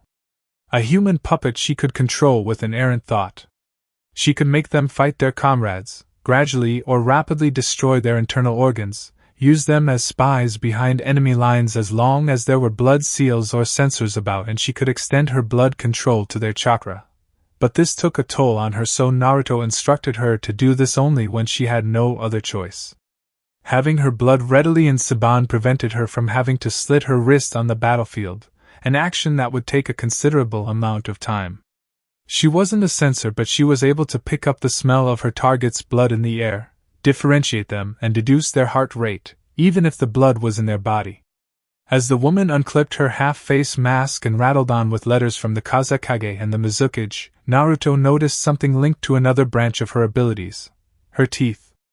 Her pristine, sharp, needle-like canines. Now no longer than normal canines, she could extend them to be 1.5 inches long, and no less lethally sharp. Naruto had once watched her suck the blood out of an Iwa kunoichi till there was absolutely nothing left, leaving the attacking ninja as dry as a husk. This was at a stage of her development that she moved and attacked impulsively and instinctively. She was 13 and Naruto had tasked her to knock out her first opponent, the Iwa kunoichi, with only a set of kunai and shuriken. Somehow, a drop of blood landed in her mouth. She lost her mind. Naruto had to subdue her before she succumbed to her bloodlust. When she came to, remerging from the forced unconsciousness from her master, she felt so much shame, she had been unable to look or speak to her teacher for days. At her insistence, Naruto taught her how to sneak up on an unsuspecting target, and she would only drain a little blood from his neck. The effects were the same as her using her needles to inject her blood into the victim's body, though with the added benefit of using the victim to utilize jutsu much easier. One drop of her opponent's blood, whether accidental or not, was enough to end any fight. The problem was that even with her considerable amount of skills in sneak attacks, assassination, infiltration, subterfuge and hunting, biting the neck of her opponent became harder and harder as her opponents got stronger and stronger. One fateful week, after a long string of victories, she became overconfident. The memory was enough to make Sueki pause and groan, rubbing her forehead. Naruto smiled slightly. She was 16 and she was cocky. She challenged her teacher, Naruto, to an all-out fight. Her reason for this was so as to prove to Naruto, her idol, and to herself that she could stand shoulder to shoulder with him in battle. Her idea was that after soundly defeating her master, she would convince him to retire forever, and she would devote the rest of her life to protecting him. That was the plan. Her abilities were fairly overpowered, she thought. They should be more than enough to beat her master.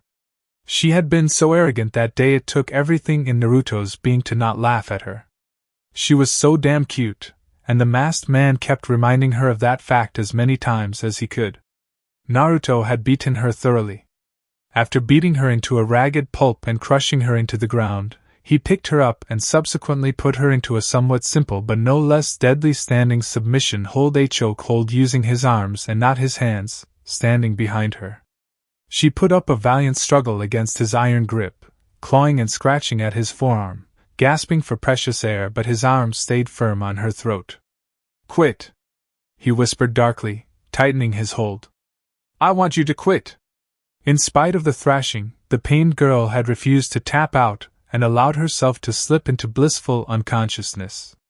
The next day, she came back to Naruto, penitent, humbled, and begged him for more training. The beating had humbled her. He acknowledged that even in her sorry state, after pounding her into the ground, she didn't tap out to his submission hold. He gave her credit for preferring unconsciousness and the slight risk of death by asphyxiation than giving up. Naruto was nothing if not a tough teacher. It seemed master and student had the same pleasant depending on how you see it flashback. Sueki bashfully coughed into her fist and continued her summary of the Kazekage's letter. The value of the ryu in Suna and most of Wind Country is overinflated. Most food commodities are expensive. This is because the desert sand yields little to nothing for them to eat, so they have to import their food from stone and grass. The traders from grass are too slow in transporting goods, as they have to pass around Ame and circumvent Fire Country's borders, and the traders from stone inflate the price of their goods. The day walking, human food-eating vampire scratched her right eyebrow and Naruto hummed, perching his chin in his pointer and middle finger, listening carefully. That was what your spies were able to gather from a little digging, no interrogation or library studies. They observed it all from the buildings and the people. She brought out a few black and white pictures Naruto's ninjas had taken. The buildings were made out of clay bricks. They were small and huddled together. People did anything to get food and the poverty of the shinobi village was apparent. The Wind Daimyo seemed not to careless for the state of his country's only ninja village. Naruto felt sorry for them, but he wasn't obligated to help, per se, not yet anyway. This was all information the Kazekage didn't want to divulge, though Naruto would be doing a great disservice if he didn't look into the village hidden in the sands to confirm they wouldn't turn around and betray the darkness. Suna had a few ninjas, but they were undisputedly strong. Darkness was a closer neighbor to Suna, their western neighbor, to be more specific, so the trade routes would be shorter and more in number. What does the Kazekage want from the alliance? Naruto asked, and Sueki flipped through two newly delivered letters from the current Kage of Suna. A military and trade alliance, she answered, showing her leader where she circled the main points. What he could say over the letter was that he will allow some of his puppet masters to teach in our schools if give Suna a loan. Did he say how much? No, his assistant murmured after flipping through more letters. But he did say he will go over the details at his arrival. What do you think, Sueki? I think their intentions are honest. She nodded, rolling up the Kazekage's letters and setting them aside, saying, Aside from the fact that we have a few of our people living in Suna, we have uncovered open plans for Suna to begin construction of a large-scale farm, one with loamy soil that can be used to grow crops that are able to weather the hot sun as long as there is the appropriate soil present. They do not have the funds or expert manpower to dig the sand and import the soil. She laced her fingers together as Naruto continued. The best place to set up this large farm aside from near Stone and Ame is close to Dark Country. He nodded at his analysis. Stone would leech off of the farm if it was near them, and Ame was too secretive at the moment. Suna was wary. If the farm is established, funds or not, they would still need the prolonged help of my people to maintain it. Suna needed irrigation and darkness could readily provide. Suna needed silos and darkness could build. Suna needed capital and darkness could provide. I know that if my ninjas are able to utilize the puppet arts, it would be a great boost to my ninja force, Naruto said quietly. His assistant jotted down his reflective words, not for a future letter though. But they really can't honestly think that I would pour in that much time and effort for just puppetry training. Suna has coal mines and oil fields, Sueki supplied. Oh? She nodded honestly. They also have an abundance of medicinal herbs and medical ninjas. Naruto pursed his lips and muttered. Which would explain the low mortality rate mentioned in the report, despite the hunger and dehydration. Hi, they have been selling oil to Fire Country and IWA for years now, but at a deflated price, because that is the highest they can get. The reason being other nations saw natural gas as superior to oil. Well, that's stupid, Naruto grunted. Sorry? Naruto realized that his student couldn't read his former thoughts. I mean them thinking natural gas is better than oil. Oil, when properly refined, can be of so much use. Of course, sensei. If we secure an alliance with Suna, we can tar all of our roads. Sparing some of his ninjas to build for Suna and a significant portion of his country's money didn't seem so unworkable after all. The masked man could actually see a long-lasting alliance with Suna. I predict the Kazekage would bring all of this up in our alliance talk. I have noted it all down, just in case. Thanks. We'll devise a strategy for handling the Suna alliance later this evening, but for now. He rubbed his hands and sipped his almost forgotten mug of coffee. Kiri. Like with Suna and River, where they had allowed dark ninjas to subtly scout out their territories but not divulging village secrets, and vice versa, the Mizukage had allowed Naruto's ninjas in to look around. The ninjas were respectful enough to not look for trouble by digging too deep. Reports were first passed through Sueki and then to Naruto. There are only 3 locations that are, how should I say it, blessed with bloodline users. The teacher said, and Sueki scribbled in another jotter, her personal jotter, the one she used to write down any lesson he gave her. Konoha, Kiri, and Darkness. He listed them off with his fingers. Any other place have at least 1 or 2 clans. Some have no bloodlines at all, like Snow and Kumo, but that doesn't make their ninjas any less dangerous. Kumo was among the strongest hidden villages, ranked 2nd, and they had 0 bloodline holders. A village doesn't need bloodline holders to be strong, not necessarily, but if they do have them, then they are to be treasured. That was exactly what Naruto was doing with the 6 clans and the clanless in his country. They were all different, yet they were all united. Sadly, Kiri doesn't truly honor their bloodline holders. Yes, sensei. The vampire brought out some reports and pointed with a slender finger at a few circled points. It says here that there are numerous infighting, quarrels, squabbles, fights, and whatnot between different clans at different times. The Mizukage is mostly concerned with keeping the conflict from spilling into the clanless and the civilians, but has admitted that he encourages the fighting so as to strengthen their camaraderie. She quoted. I would admit, it is strange that after so many years of these internal fights, it has never once escalated to a full-blown civil war. No lives were lost and not much property damage. It all ends after only a few days? Naruto read. Maybe I read them wrong? Sensei? I'm sure you remember our time in Kiri. She nodded slowly, unsure of where he was going.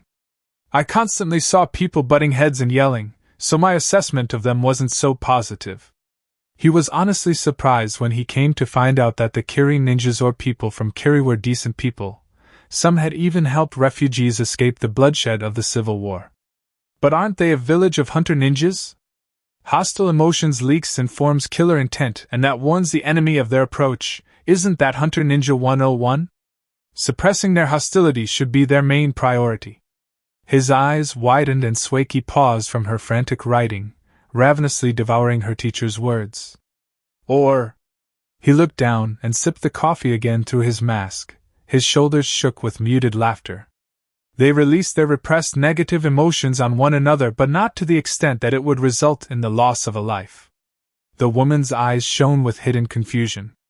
You see, hunters are meant to suppress their emotions, mainly their negative emotions. Their target will sense their aggression from afar and flee, censor or not. Killer intent is very potent. Storing up their negativity for up to a week takes a toll on even the best ninja, so they take out their bottled-up anger on each other, while still considering how much they release. In other words, they violently blow off steam on each other. The student tilted her head to the side. Do you ever feel angry, Sueki? Of course, sensei. If for some reason you are to hold in your anger for a week, how do you deal with suppressed anger? I hunt animals in the dark forest. Good. We all have our ways of expelling our pent-up emotions. How do you do it, sensei? I eat. That explains a lot. Naruto chuckled. Yup. 2 buns disappeared as they neared his mask. The Mizukage's words make more sense now, huh? They do. She wrote it down. You taught me how to suppress my emotions long ago. You mentioned that it is an essential tool that most shinobi prefer not to learn. Emotions drive people to do rash things. He then pointed out. If I succumbed to my emotions and killed Orochimaru and Tsunade, video or not, we will have been driven into a brick wall by Konoha. Uzushio would have helped, but the devastation would erase any development we made and any development we would make. He leaned forward and tapped her forehead with his pointer and middle fingers, his bright eyes turning up into a genial smile. As an assassin, bearing emotions while on a mission is detrimental to your health and the health of your comrades. Having them is not bad, not completely, but having them at the wrong time might cost you your life. Her eyes glazed over as she looked at him. Adoration was plain on her pale, unmasked face, and her mouth fell open ever so slightly as he tapped her forehead again. Do you understand, Sueki? Hi, Naruto-sensei, she said shakily. He pat her head and sat back. Great. What does Kiri intend to do that is of benefit to darkness? She blinked owlishly, trying to pull herself out of her daze, and the leader laughed to himself. Su. Oh, Her lips wiggled in embarrassment, and her heart fluttered in her chest, clamoring joyfully at the brief contact. She riffled through the reports and the official letters before her, fighting for control over her heart again, struggling to put a stopper over her wild emotions, and presented a neatly written summary she had made herself on the state of Kirigakure. She cleared her throat and said, as he read, They do not have many natural resources to spare in the alliance, but he has insisted on both a trade and military alliance. He would share his ninjas with darkness if darkness is willing to set up businesses in Kiri. The Mizukage has acknowledged that Kiri doesn't have much information to share on being hunters, seeing as darkness was a country of assassins. But he is ready to compensate your lack of benefit in the alliance by sending 38% of their monthly mission requests to this country, and even split among all 5 classes S, A, B, C, D, and E class and see to it that a railway to and from Kiri is built. Why a railway? Naruto asked, recalling the map of the continent. There was a considerable distance between Kiri and darkness, and there was also the notable fact that to directly reach Kiri, they had to traverse the ocean towards the east. I remember you saying they don't have many resources to spare. She shrugged. Public transportation, completing missions easier, exchanging information, that's all I can think of. The leader scratched his chin and thought deeply. They do have a lot of mission requests. He noticed his student shrug. Mission requests and a mysterious railway aren't going to be enough to solidify an alliance, especially with me having to set up shops in Kiri, shops that would increase revenue in Hidden Mist. Darkness would get its own spike in mission requests in a few years, and our Uzushio alliance is beneficial enough to cover the 3 points the Mizukage brought up. Mission requests, railway, and ninjas. For this one, I'm not sure what the Mizukage would bring to the table. He leaned forward onto his elbows and nibbled on a bun, his eyes sparkled with intrigue. I'm interested to hear what he has to say. Kiri was indeed the one asking for an alliance, like with Suna and River and Uzushio before, and so it was the unwritten task of the village requesting for an alliance to properly write down, in full detail, what they would provide in the course and what they would like in return. The Hidden Mist would, at this point, know that there was little it could provide for a truly symbiotic relationship with Dark Country, so Naruto honestly wondered what the Mizukage would come up with in the alliance. The possibility of sharing knowledge of how to create the much-fabled, legendary 7 Swords of the Mist crossed his mind, but he cast it aside. Infamous hunter ninjas aside, their 7 swords were what set them apart from the rest of the major hidden villages. IWA had their massive ninja population and their mountainous region. Kumo were speed freaks and the village was super rich. Konoha had their clans and the Will of Fire, as pointless as that sounded. Lastly, Suna had the desert, people who could adapt to different terrains and their puppet masters. Naruto reached for more buns and grasped at nothing. He looked down and sighed at the empty platter. Hey Su! He called, and his student looked up, twirling an inked brush in her thin fingers and trying to think of words eloquent and polite enough to address the current Kazekage to use in the letter that would be written later. I was thinking we check up on the tower's construction. They still had 9.5 months before the Dark Leader's tower was complete. Whirlpool had wanted to help, but Naruto had refused. The tower would be Dark Country's most important monument, an image of strength and power that could very well be seen and felt from far and wide. It was the sole responsibility of the people of the dark to build such a great monument. "We can go now," she said, packing up the scrolls and letters and sealing them into a storage seal on her right inner upper arm. Using that same chance, she smoothly unsealed his wide-brimmed hat, and he popped it onto his head. "Are you sure you don't want to rest a bit more?" "I'm sure. Let's go." They ducked out of the booth, and as the waitress saw them, she waved, calling at them before they could approach. "It's on the house, my lord." Naruto bowed slightly in appreciation and left the cafe. Sueki followed behind him with a flurry of her black robes. "The Hokage's tower." Kanehigakure. "He has a security camera?" "So what?" the Sandaime said through clenched teeth. He exhaled slowly and placed his elbows on his desk, lacing his fingers before him and closing his eyes serenely. "Why didn't you kill him either way?" "2 reasons," Orochimaru said as Tsunade slumped into one of the 2 chairs before the Kage's desk. "If I had moved for the kill and succeeded, then Naruto's damnable student would have control over us. We still don't know the full range of her abilities, whether or not she can use her blood control to steal information from our brains or not. Point is, we would be used as puppets to attack Konoha's allies and enemies, creating a whole new war for the Leaf. They were Sannin, meaning everyone knew they were from Konoha. If Sueki could manipulate them against their will to attack, say, Kumo and Iwa, then another global war would spark and darkness would find a way to exclude itself." The Hokage hummed. "The second? I suspect Naruto might have been impervious to the effects of being in close contact with my sage mode." Hiruzen silently looked at the snake sage and the pale man went on. "His killer intent was draining our life forces. If he is able to do that, then who is to say he wouldn't be able to escape? And when he escapes, and Sueki has her blood in our systems, he will raise hell in the village." Orochimaru crossed his arms and frowned lightly. "Your head would be the first to roll, not even ours." I see. My advice to you, sensei," Tsunade piped up, finally entering the conversation, "is to drop this feud you have with Naruto dash." "Feud?" the snake man murmured, wondering if that was the right word to describe the situation between Naruto and Hiruzen. The Senju ignored the interruption. "Whirlpool has no doubt allied with darkness, and any attack to darkness would be passed on straight to Lady Mito, and we all know what will happen after that. Konoha would lose the Kyuubi. Konoha would lose Uzushiogakure. Konoha would lose the subsequent fight." Naruto had thought of that but decided not to press for war. "How considerate!" Hiruzen grunted to himself, sarcasm dripping from each syllable. His 2 students looked at him with confusion. "Fine.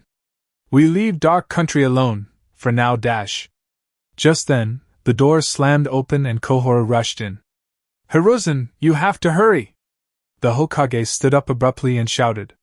"What is it?" "Lady Mito!" Kohora yelled, pointing frantically out of the window, to a dark, foreboding shadow leisurely trooping its way out of the Senju clan's entrance gate, and onwards to Konoha's south gate.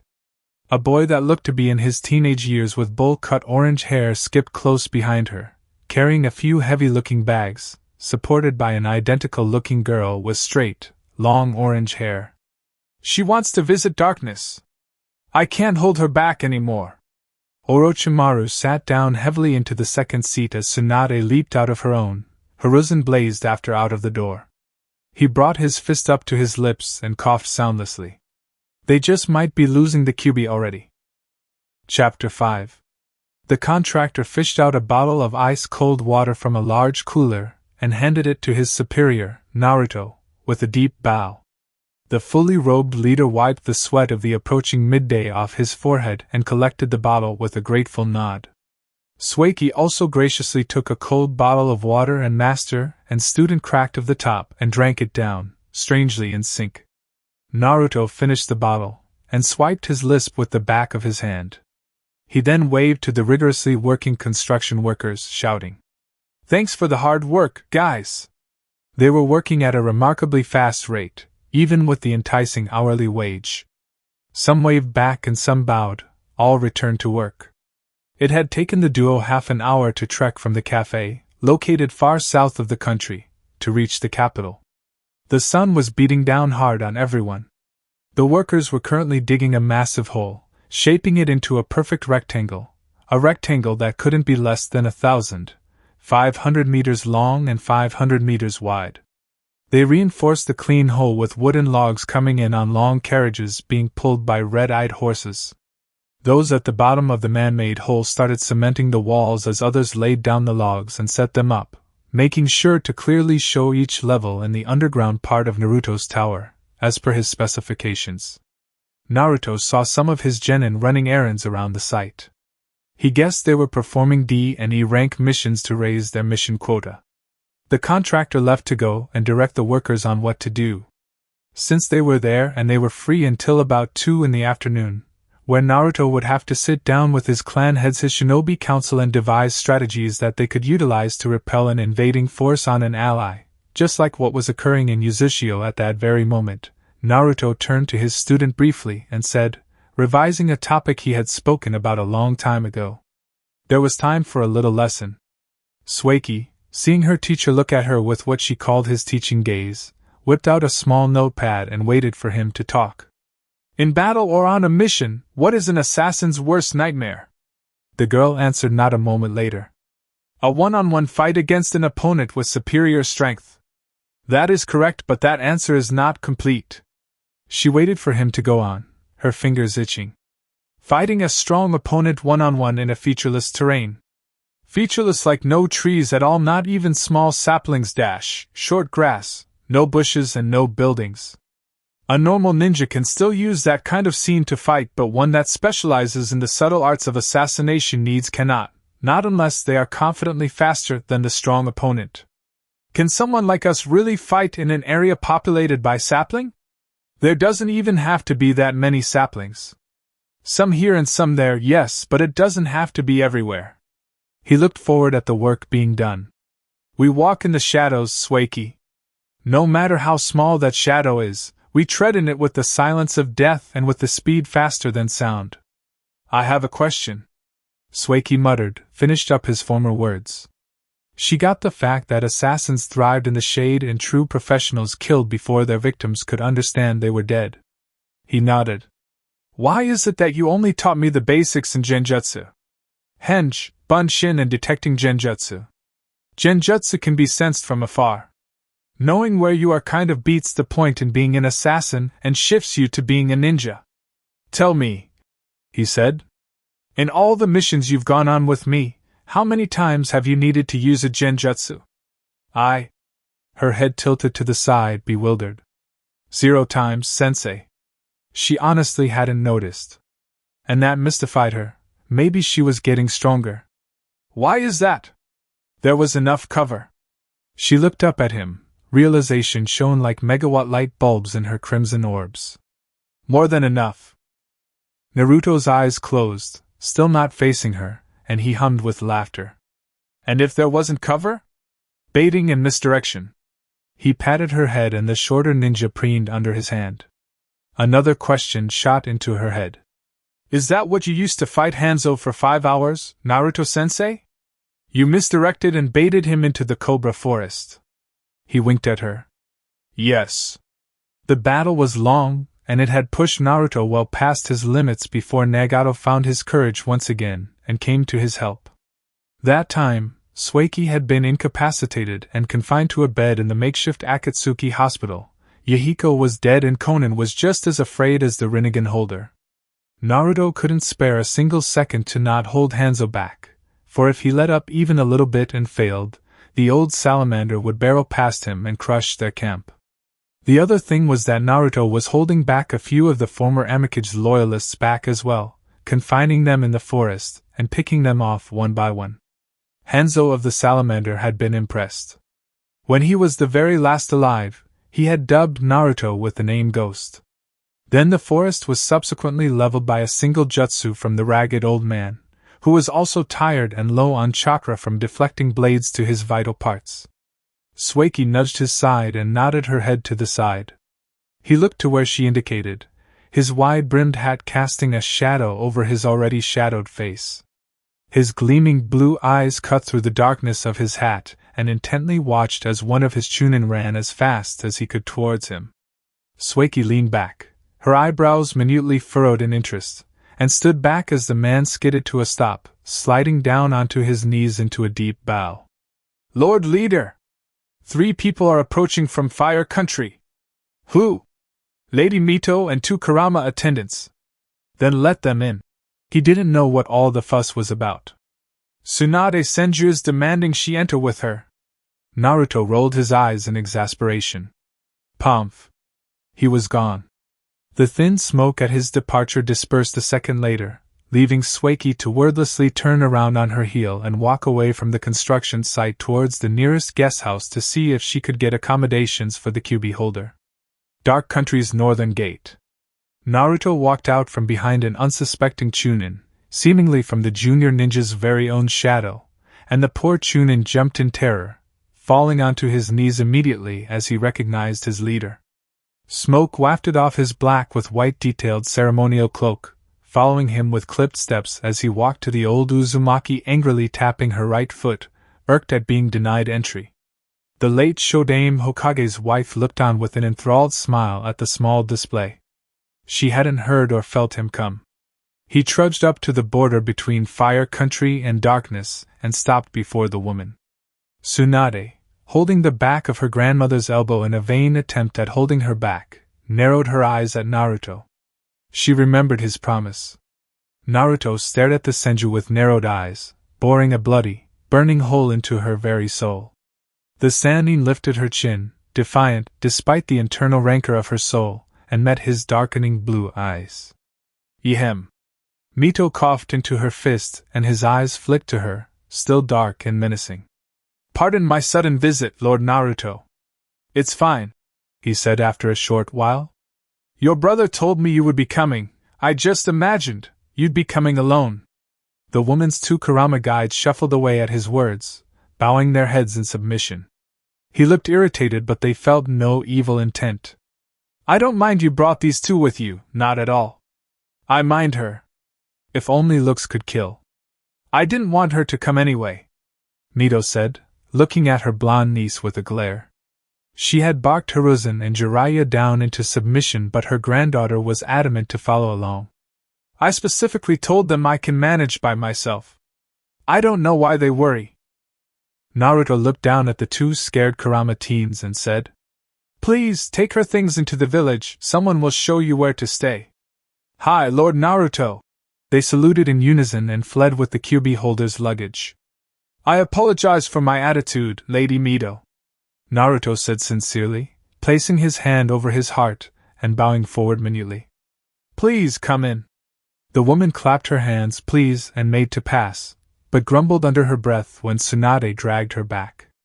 "Tsunade, honey, I have 2 kids and 3 grandkids, and none of them stopped me from visiting my brother," the first QB holder said with a stern cross of her arms, fully acknowledging that her younger brother, Torian, had welcomed Naruto into the family. In the letter to her, Torian continuously called Naruto his brother. Naruto's eyes lightened up ever so slightly at her very much offhand approval. "Why are you so worried? She thinks I'm going to steal the QB or worse, convince you to stay forever," Naruto said. "Tsutsu, come now, Konoha is the village the love of my life created, why would I ever abandon it? I'm not letting you go." Mito sighed, her shoulders drooped. "I'm sorry for the inconvenience, Lord Naruto. It's fine." Tsunade saw darkness, then a split second later, Mito was in Naruto's former position and Naruto was in her grandmother's, holding her by the face. "I just don't like Konoha ninjas." He pushed her away, feeling somewhat like the bouncer of a nightclub, and said in a low voice, "What do you have to worry about, slug? She is the sister of a close comrade of mine, and your wretched village has one of my clans." Not a day goes by without Naruto worrying about the Kurama clan, where he would send a hasty message to them to confirm that everything was fine. When it came to their retrieval, Naruto was stuck in a bad position. The Kurama clan wasn't particularly a small clan, so sneaking them all out with the help of his ninjas was going to be a monumental task, And then there was the monster the clan had been cursed to protecting. Mania. The people of the Kurama clan couldn't touch the holder of the demon, and they couldn't be any more than half a mile from the holder, else the slumbering monster would wake up. The Kurama chakra was predominantly in release, hence they could use genjutsu with outstanding proficiency, which they could weaponize in their limited reality-altering paintings. Their mere presence, to the demon within the young Kurama girl, was enough to calm it down and put it to sleep. This led Naruto to convincing the Kurama clan head to stay in Konoha. They were going to be his eyes behind enemy lines. Amara Kurama, the clan head, enthusiastically agreed. Anything for their leader. You have nothing to worry about, Naruto hissed. The threat of mania being released was imminent, yes, but the people of the Kurama clan were still part of his people. Naruto didn't mean to devalue Naruto Uzumaki, he honestly didn't, but the Kurama clan was higher up on his list priorities than even the Kyuubi. He turned around and, placing a light hand to Mito's lower back, gently led the regal woman into his country. The gesture wasn't to be perverse, not in any way, seeing as the 80-something-year-old woman could crush his head with a flick of her elbow. This isn't the end of it, brat! Tsunade yelled, pointing a vengeful finger at the retreating man and her remarkably young-looking grandmother. Camp out here if you like, I don't care, Naruto replied over his shoulder. Was that teleportation you used back there? Mito asked, quickly discarding how her own granddaughter was treated by her surrogate brother. She wasn't unaware of the bad blood between Konoha and Darkness. She had been appalled by how the Sandaime influenced the daimyo to subjugate Darkness. It was probably when none of her children or grandchildren raised any issues, leaving only her to oppose the Third's manipulation that was isolating her from them. There's no such thing as teleportation, Lady Mito. I was just running really fast. That's awfully fast. It was like you used the body switch technique. You could say that was my shunshin. He waved for his Chunin to stand down as he and the old Uzumaki passed the gates and entered the country. His hands went to his lower back as he walked with a straight posture through his developing nation, passing by building renovations and ninjas going on missions within the country. Naruto's body-to-smoke shunshin involved an instantaneous use of his water lightning-created smoke and extending the use of his lightning-release bloodline to move at close to the speed of light. His body crumbled into smoke and shifted into his lightning form, where his whole body would be covered in his lightning bloodline, then he would shoot through the air in a straight line. I thought you said it wasn't teleportation. Shunshin isn't teleportation. The woman laughed into her hand, her eyes closed. I see. I was under the impression you knew all there was to know about being a ninja, Naruto said, looking down slightly with an intrigued yet humorously raised eyebrow. I only know about the sealing arts, she answered, briefly looking up at him and then back to the rocky road they were treading on. The northern region of Dark Country could be described as having a more solemn air. 4 clans populated the area, 2 of which had defense-based bloodlines, the Gato and Hogo clans the other having an wasp-controlling ability that could be classified as a bloodline, the Suzumabachi clan, and the last was the one Naruto suspected he was from, the Kamuri clan, which was a clan of smoke-release users. The east and south shared one clan, the Pansasenshi clan, of whom most of their clanmates could shape-shift into panthers of various kinds. In the west was the Chuinka clan. The Kurama clan had formerly been residing in the east, living close to the clan of ink users, but they had been uprooted and forced into Konoha. That was the simplified layout of the country hidden in the darkness. Not to say those of a different clan couldn't live in a region aside from their own, they could, and not to say that clanless citizens weren't speckled around the country without bias. The one fact was that, in the country's capital, the 6 clans lived together with the clanless without the subtle though still pronounced dominance they have in their regions. The country was vast, an undeniable fact. The north was a 2.5-hour trek to the capital, and, at Mito's insistence that she wanted to walk about, they didn't take a carriage back to the capital. So on they walked, conversing. North was a quieter area, despite how 4 clans shared the region. The majority of the noise came from a nearby playground, where the children spent their mornings and afternoons, while the adults rested in some of the cafes and shops established in the region. They waved to a few clanless citizens, and Mito's eyes sparkled with interest when she saw some older Uzumaki playing shogi with those clanless. They spent a few minutes talking with them before they proceeded. Hashirama would have loved this place. Dare I say even Tobirama? Mito said in a quiet voice. She sighed tiredly and shook her head. I don't understand why Hiruzen wants to destroy this piece. It's so nice here. He is addicted to the taste of my country's resources. The man's eyes smiled as he added. And if you like the North so much, then you'll absolutely love the East. The Pansasenshi clan are notorious for being master chefs. True to his words, the shape-shifting clan were fairly proficient in the art of cooking. Their food was in so much demand that there was nearly always a constant stream of carriages carrying delectable delights from the east and south to the other regions. Delivery boys and girls hefted large side-bag kind of coolers around the country. Then we can go and see the Chuinku art exhibit in the tomorrow. Their younger artists are trying their hand at pottery. He looked at her with a knowing glint in his bright blue eyes. Your brother tells me how much you like pottery art. The woman beamed. So my brother is also conspiring with you. The masked man nodded, not even trying to deny it. Yup. Nice try, Lord Naruto. She punched his arm and Naruto winced, hiding his painfully glazed-over eyes. Was it having the Kyuubi that gave her her monstrous strength, or was it because she was an Uzumaki with special, distinguishing chakra, even among a clan of special chakra bearers? Naruto rubbed his eyes with a laugh. Please, just Naruto is fine. I'm still not used to all this lord thing. Then call me Mito, if you please. Of course. Torian once told me how you helped smuggle me and my parents out of this country. The woman looked down and smiled fondly. You're very close to Torian, aren't you? He's a very talkative person. Naruto answered airily. Naruto wasn't so sure why he couldn't recall that it was Mito that had aided in their escape, but he did remember, quite clearly in fact, that his and his parents' helper had bright red hair and sparkling purple eyes. I didn't know you were ever a ninja, Mito. It was during a visit to Dark Country. The Civil War was brutal and the Second Great Ninja War was merciless. She had been with one of her sons on a visit to the royal clan when she encountered said royal clan about to execute Naruto's father. They had already executed Naruto's uncle. Mito's son had provided a diversion, while the old Uzumaki swept Naruto's family out of the palace and into a secure path towards Rain Country. They claimed it was because you all stole from them, but I'm a censor, you see, so I could feel your unique smoke release. You, your uncle and your father were the ones with the water lightning smoke variation, while your mother had the usual smoke release. I couldn't stand by and watch them unjustly extinguish human life. Naruto probably blocked the memory. For good reason too. He watched his precious uncle's head being lopped off his shoulders and his father being forced onto his knees to be beheaded as well.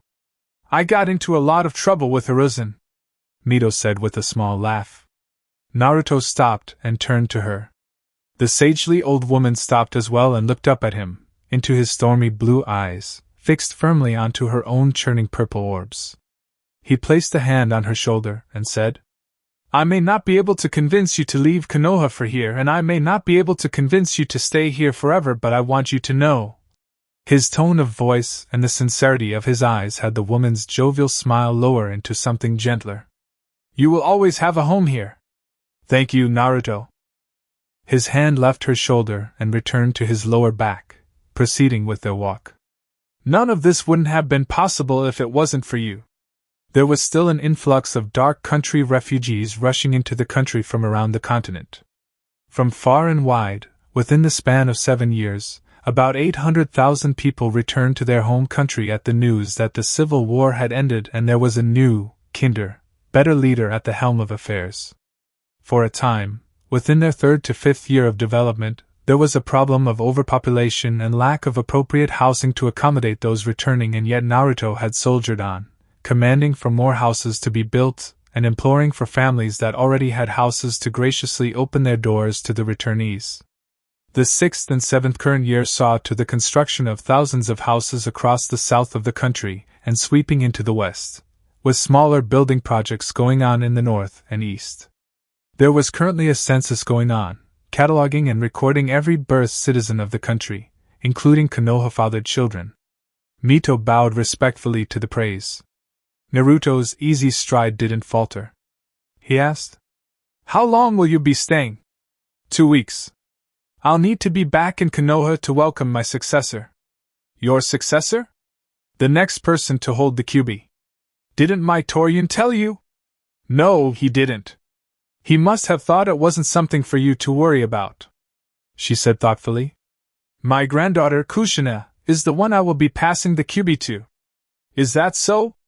Tamaki, Kushina's mother, told me Kushina put up a fuss. She really wanted to come here. She's a good kid, Naruto commented. How do you decide who gets to hold the Kyuubi next? There are certain people within my clan that possess extraordinarily strong chakra, the kind of chakra that can hold down the Kyuubi for as long as the life of the Jinchuriki. She then clarified. A Jinchuriki is one that has a tailed beast sealed within them. I see. He helped up a small Hogo clan boy that had tripped on his feet and dusted down his shirt.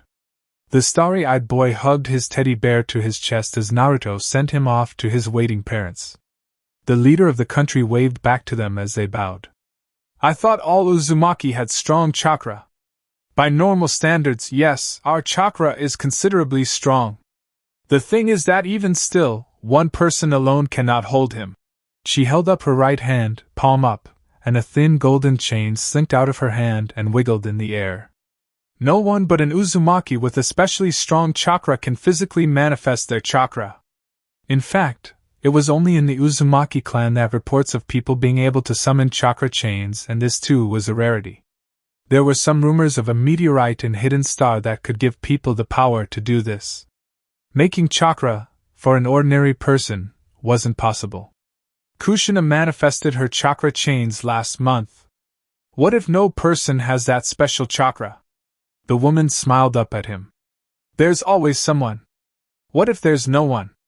Then we divide the power and chakra of the Kyuubi among 9 people from my clan, 1 tail for each person. She suspected his next question, this one unvoiced. If there are no Uzumaki available, not even one, then we best all pray someone created a new seal. The 9 tails is that powerful, huh? Like you won't even believe. I've seen powerful. Naruto admitted truthfully. I've fought Hanzo and his salamander summons before. Alone, Mito added in her mind.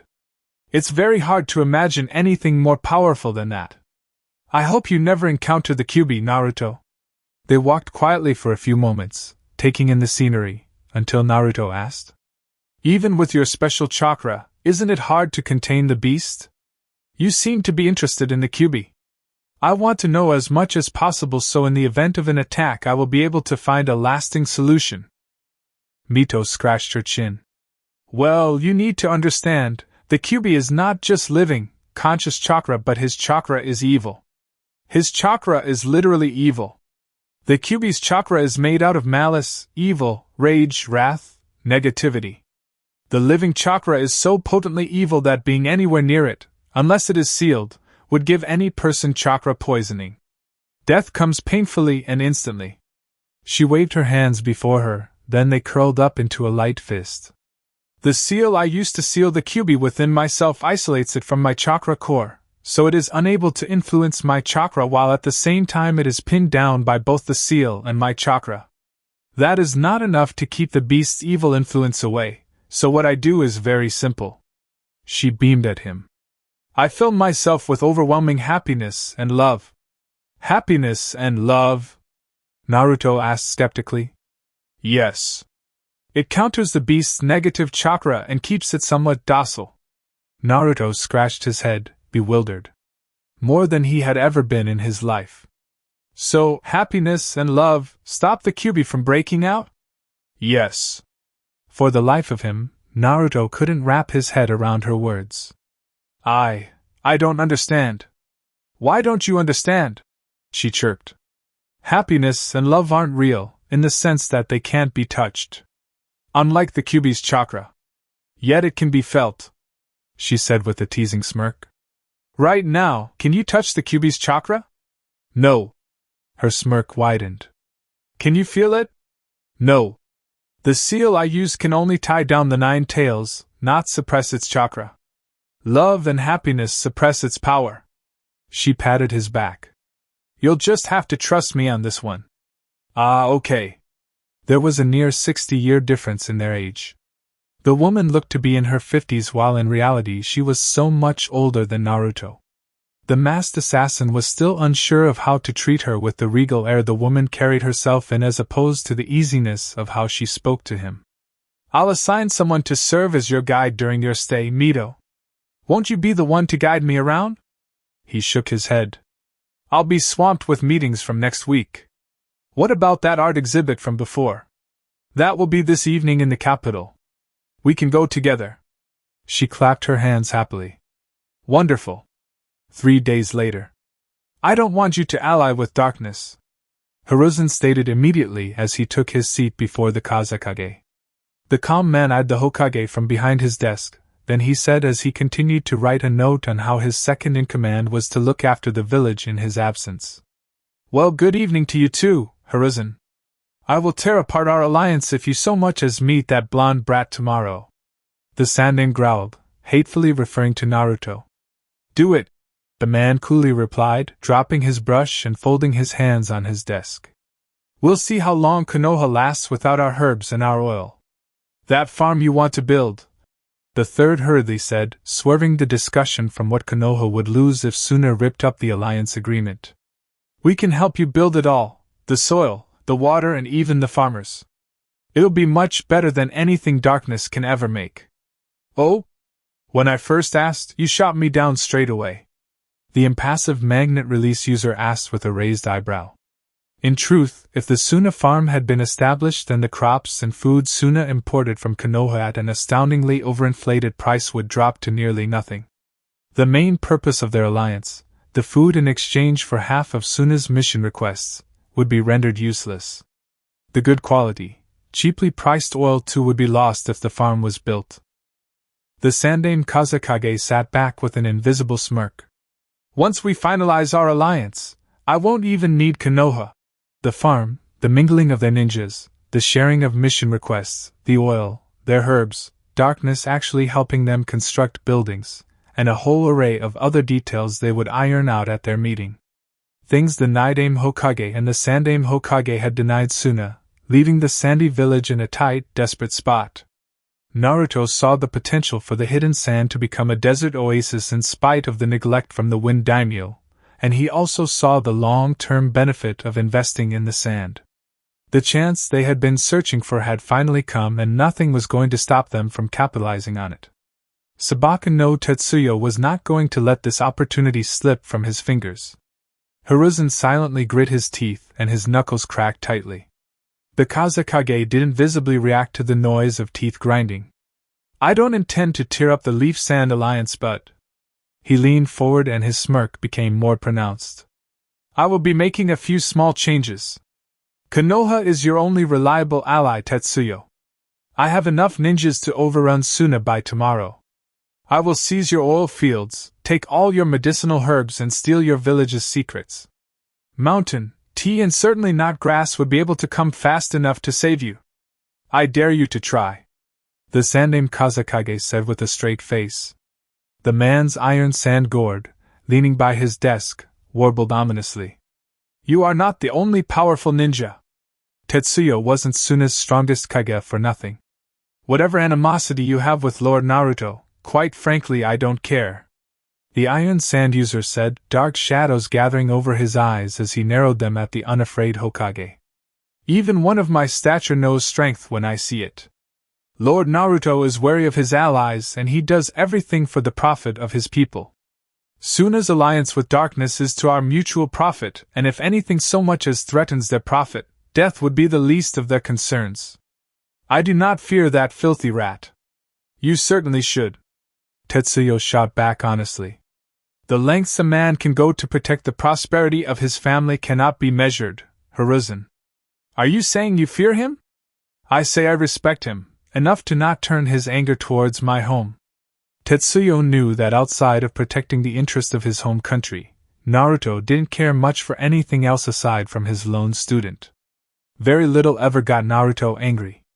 Like any other decent village leader, Lord Naruto only wants what's best for his home. Like me. Why is it that you are so against him? Someone like you would never understand. The Sarutobi spat, standing onto his feet. You will roll over onto your back just as long as it makes Lord Naruto happy. You disgust me. Tetsuya rubbed his forehead tiredly. You clearly don't understand what it means to lead a village, young man. In turn, Naruto fully respected Tetsuya. The leader of the Dark had outlined, in vague terms in case the letter was intercepted by enemies, the sheer profit of the alliance, and how he too was excited about it, maybe even more so than the Kazekage. I don't know what else to tell you. The Hokage stared down at the patiently sitting Kazekage, before he scoffed and left his office. This discussion was similar to the one Torian Uzumaki and Hiruzen Sarutobi had months ago, though the Hokage was wise enough to not threaten his Uzumaki counterpart. The third Kazekage shrugged and went back to writing the note. Tomorrow was going to be a big day. Of all Naruto's regrets, he had one that haunted him to that day. Naruto didn't always need to justify himself, not with all the blood drenched on his hands. Yahiko had just come to him and showed him the letter he received from Hanzo, telling them that he wished for the aim in its entirety and the newly formed Akatsuki to become close friends in order to overcome Iwagakure and Kumogakure, two of AIM's greatest oppressors in the Second War. The orange-haired 15-year-old had said to his fellow 16-year-old that he sent back a letter that said they would be happy to meet Hanzo, but as long as they cut ties with the Leaf. The Akatsuki didn't trust the Leaf. Konoha hadn't done anything bad, not yet. It was always a bad feeling when it came to them. Konoha didn't feel right. Still, the news that the Amikage wanted to set aside his differences with the Akatsuki was wonderful, and Konan had even allowed them to indulge in their celebration, just a little though. The lower rungs of the Red Cloud organization regularly reported the efforts Hanzo and his loyalists were making to ready AIM for the return of the Akatsuki, even when they were in the thick of the war. The Rain Ninjas had repelled IWA, Kumo, and Iron from 5 towns in the outskirts of the country, where the Kage would meet the renegade leaders of the organization. On the way to their meeting area, they were attacked. Dozens upon dozens of ninjas wearing the Rain hideout and popular Rain combat clothes attacked them, and they got separated in the mad fray. They all knew that they weren't AIM shinobi. It was clear with the way the attackers fought and the way they talked.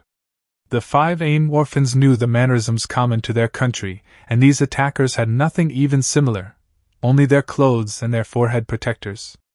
Their minds immediately reached on conclusion. Konoha. Naruto sat down with a tired huff. Below him, the place he was sitting on, was a mountain of broken, warped, cracked corpses. 30 minutes of constant, untiring motion, and even his growing stamina was being taxed. His mind wandered to how his 15-year-old protégé was faring with her own AIM imposters. Rain pelted down mercilessly, soaking into Naruto's matted down blonde hair and into his Akatsuki robes, but not really affecting his combat clothes underneath. The assassin's eyes furrowed when he spied a pair of black eyes peek out from a tree. He slowly got to his feet as the person walked out from his hiding place. Shimura Danzo of the Shimura clan, from what the lower-ranked Akatsuki had reported. This one wore the AIM forehead protector. "What have you done?" Danzo yelled, eyes gaping at the mangled corpses that had been roughly piled up on top of each other. "Lord Hanzo trusted you, dash." "Cut the crap, Danzo," Naruto said, already suspecting where this was all leading up to. "My name is Kanzo, not Danzo dash. Can we just skip all this running around to you telling me why you sent your ninjas to die?" What Danzo said next echoed in Naruto's mind to this day. "We are the roots of the great tree, the shadows protecting the leaf. The will of fire will burn forever." Naruto's blood ran cold. "What the fuck did you do, Danzo? For peace to reign in Konoha, there must be some collateral damage." While some of AIM's forces were destroying IWA and Kumo, Iron's leader had forced a retreat back to their home base in Iron Country. AIM was on the very brink of destruction, and the situation that would tip it past the point of no return, no redemption, was if two major forces within the country, Hanzo and his loyalists, and the Akatsuki, fought. The country would be ripped apart by the internal warfare. Naruto leaped off his position, disappearing in a burst of blackness, and reappearing before the Ame imposter, a fist covered in a bronze brace dug into the man's face. Danzo was barely quick enough to lean aside, but the blows still clipped the right side of his face, bursting his right eye. Naruto followed the momentum of his blow and the direction Kanzo was fleeing in, and clipped his foot against the man's right shoulder, shattering his clavicle and his shoulder blades. The young assassin finished off his attack by flicking his wrist, catching a tanto that slid from his sleeve and into his waiting left hand, lopping off the man's right arm. He blazed around him in a frantic flash of thick black smoke, severing Danzo's tendons, slashing his calves, and ending the sequence of attacks by sheathing his short blade into the man's lower back, dangerously cutting into his spine. Naruto caught the man by his hair as he fell. "You were Hagog! Do you know what you have done, Danzo?" Naruto exclaimed. "Do you even have a faint idea of what you have done?" "I will do anything for Konoha." Naruto tossed him down, face first into the blood-muddied ground, and tapped his ear. "Yahiko. Come in, Yahiko. Don't attack them. I repeat, don't attack them." He could drag Danzo to Nagato and have the redhead squeeze a confession out of the ruthless warmonger. He looked down, ready to pick up the immobilized man to provide him as proof of Konoha's dubiousness, but he was gone. How the dash! Left in Danzo's spot was a seal he identified as a very simple body-switching seal, which was a lesser-used equivalent than the body-switch ninjutsu. Danzo could be anywhere now. Kami, damn it! An Akatsuki informant in Hanzo's ranks reported that a critically injured and potentially crippled Ame shinobi by the name of Kanzo had dragged himself to Hanzo, claiming to have clawed from Cobra Forest, when Naruto had massacred the Ame impersonating root shinobi, and said that the Akatsuki had been the culprit. More survivors rushed in, some carrying dead shinobi and others fatally injured and dying once they claimed it was the Akatsuki. Hanzo of the Salamander flew into a rage. Nearly every day, Naruto wondered what would have been their fate if he had just killed Danzo and had Nagato resurrect him for questioning. Yahiko had stepped down as the leader of the organization, appointing Naruto, but the assassin didn't accept the title, because he too blamed himself for the resulting blood feud between the Akatsuki and Amigakure. Nagato ended up being the leader after a small quarrel. Danzo manipulated the amicage. No Konoha shinobi could confirm the Akatsuki's accusation. So Yahiko had a theory, of which Sueki, Konan and Naruto supported, that Danzo had acted independent of the Hidden Leaf village with an army of nameless, faceless ninjas under the warmonger's employ. The theory was as crazy as it sounded, but it was the best they could come up with when, after power interrogating through their 100th Konoha ninja using Nagato's King of Hell, Light Punisher, none of the 100 confirmed their suspicions, further prolonging the conflict between the red clouds and the rain, instead of both uniting to combat their enemies. Danzo called it the root of the great tree, the shadows protecting the leaf. Naruto hated the leaf almost as much as he hated Shimura Danzo. The masked blonde shook his head and rubbed his eyes. Sueki was still busily arranging the meeting room for the Dark Sand Alliance, straightening the curtains, sweeping aside thin dust on the carpet, straightening the table and shooting orders for Naruto's ninjas to obey, like the kind of food and drinks to be made and at which point in time exactly it was to be brought in. The Pansasenshi clanmates quickly obeyed. Naruto had scheduled the meeting between him and the Kazekage to be in the Pansasenshi clan main compound, in the tea house. The clan was based in the west and south of the country, and the main compound just so happened to be in the west, closest to Sunigakure. The tea house was a quaint, open building with a wide, almost flat roof, and the walls were made out of dark redwood. There were carvings of the phases of transformation a shapeshifter had to pass through before he or she became a full panther on the outside of the small house, and inside, laid out on the ground, was a mat. In the center of the room was a short table and 2 pillows on either side where the 2 tea drinkers knelt down. The clan of shape-shifting chefs treated sharing a pot of fine tea as a sacred ceremony, which should only be celebrated with close friends, families, and potential allies.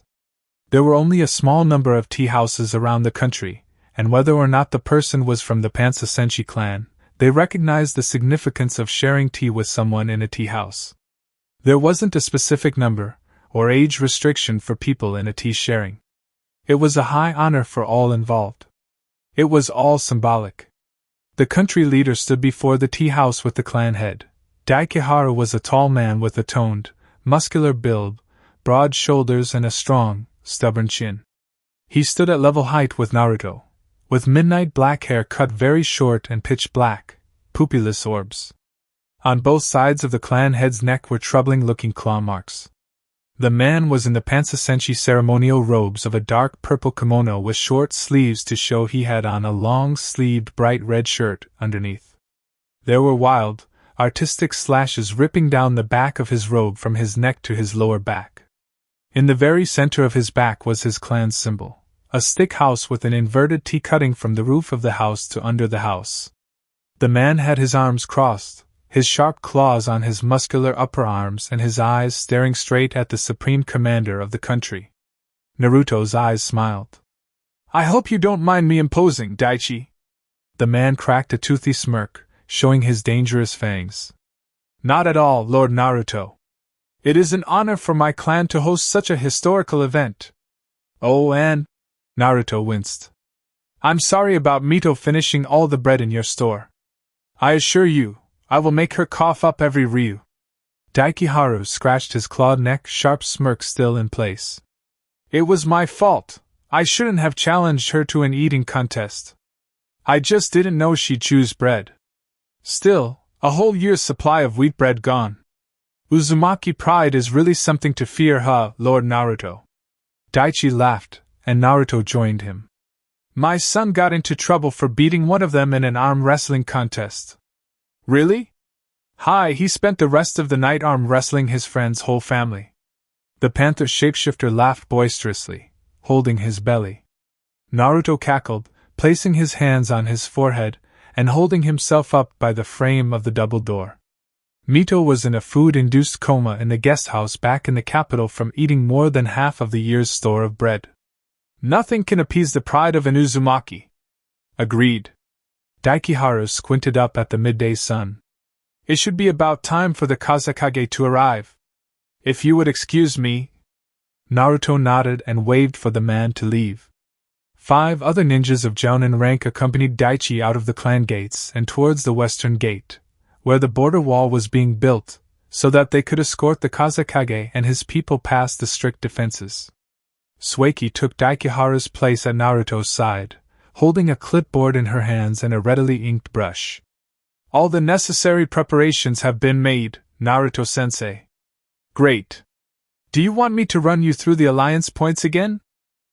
Naruto tapped the side of his head. "Nah, I've got it all memorized."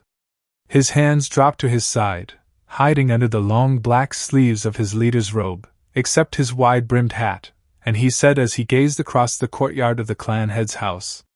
Daikihara had been nice enough to allow them to use his personal tea house to host the alliance talk. "What I want you to help me do is to tell me about Sabaka no Tetsuyo." She peeked down at her board and answered. "Sabaka no Tetsuyo, the Sandaime Kazekage of Sunigakure no Sato, is a very calm, very calculating man. He rarely loses his temper, and he is very defensive of his ninja's meager number. He is a magnet release user that uses iron sand in combat. He is known to be the strongest ninja in all of Wind Country. He doesn't have much of a humor, he's all business. He is not keen on breaking the alliance Suna has with Konoha. I don't care if he doesn't break that alliance, as long as Konoha stays out of our way. The last piece of helpful info I was able to gather is that he is currently training his son to take over as Kazekage in a few years." "His son is coming with him?" Sueki nodded. "Smart man. He wants his kid to see how important this alliance is to both of our homes. What do you want me to do now, sensei?" "I want you at my side during the meeting." "Since Lord Tetsuyo will be having his son at his side?" she asked reluctantly. He winked at her. "Something like that." She coughed into her fist and read from her board. "Lord Genjutsu Hozuki." the Nidaime Mizukage of Kiryugakyur, is expected to arrive in 2 days' time. He agreed to have lunch with you on the boat. We can have the meeting after lunch. Lord Kawasatoru, first son of the daimyo of River and heir to the throne of River Country, will be in the country in 6 days. He wishes to meet you in the Choyinka National Museum. He is a big fan of their art. No problem. Soon, the Kazekage arrived, with an envoy of 4 of his ninjas and guided in by the Panther clan head and his clan mates. Naruto stepped down from the entrance of the tea house and walked a few steps to the Sankage, who followed suit and walked with clipped steps to Naruto. The leader of the darkness reached forward with his left hand and the Sandaime Kazekage reciprocated with his own left hand. The 2 village leaders shook hands firmly, their eyes boring into each other as they tested their resolve. They didn't blink or break eye contact, not until Naruto's eyes twinkled and he said, "Well, shall we get to the matter at hand?" Tetsuyo nodded once. "We shall." Naruto released the older, by a few decades, leader's hand and motioned to the Panther clan head's tea house. They walked up the stairs together and entered the small house. Tetsuyo's son followed his father into the house and Sueki closed the door after herself. The Pansasenshi ninjas stationed to protect the meeting place spread out, and the Kazekage's guards did so as well. The assembled clanmates, with some people from other clans and the clanless, gathered far at the gate and anxiously peeking into the clan. At the tea house situated a stone throw from the clan head's house in the center of the compound, they mumbled nervously, wondering what was going on inside the hut-like building where the 2 leaders were conversing. They were being kept out of the compound so that no noise would disturb their leader's deliberation.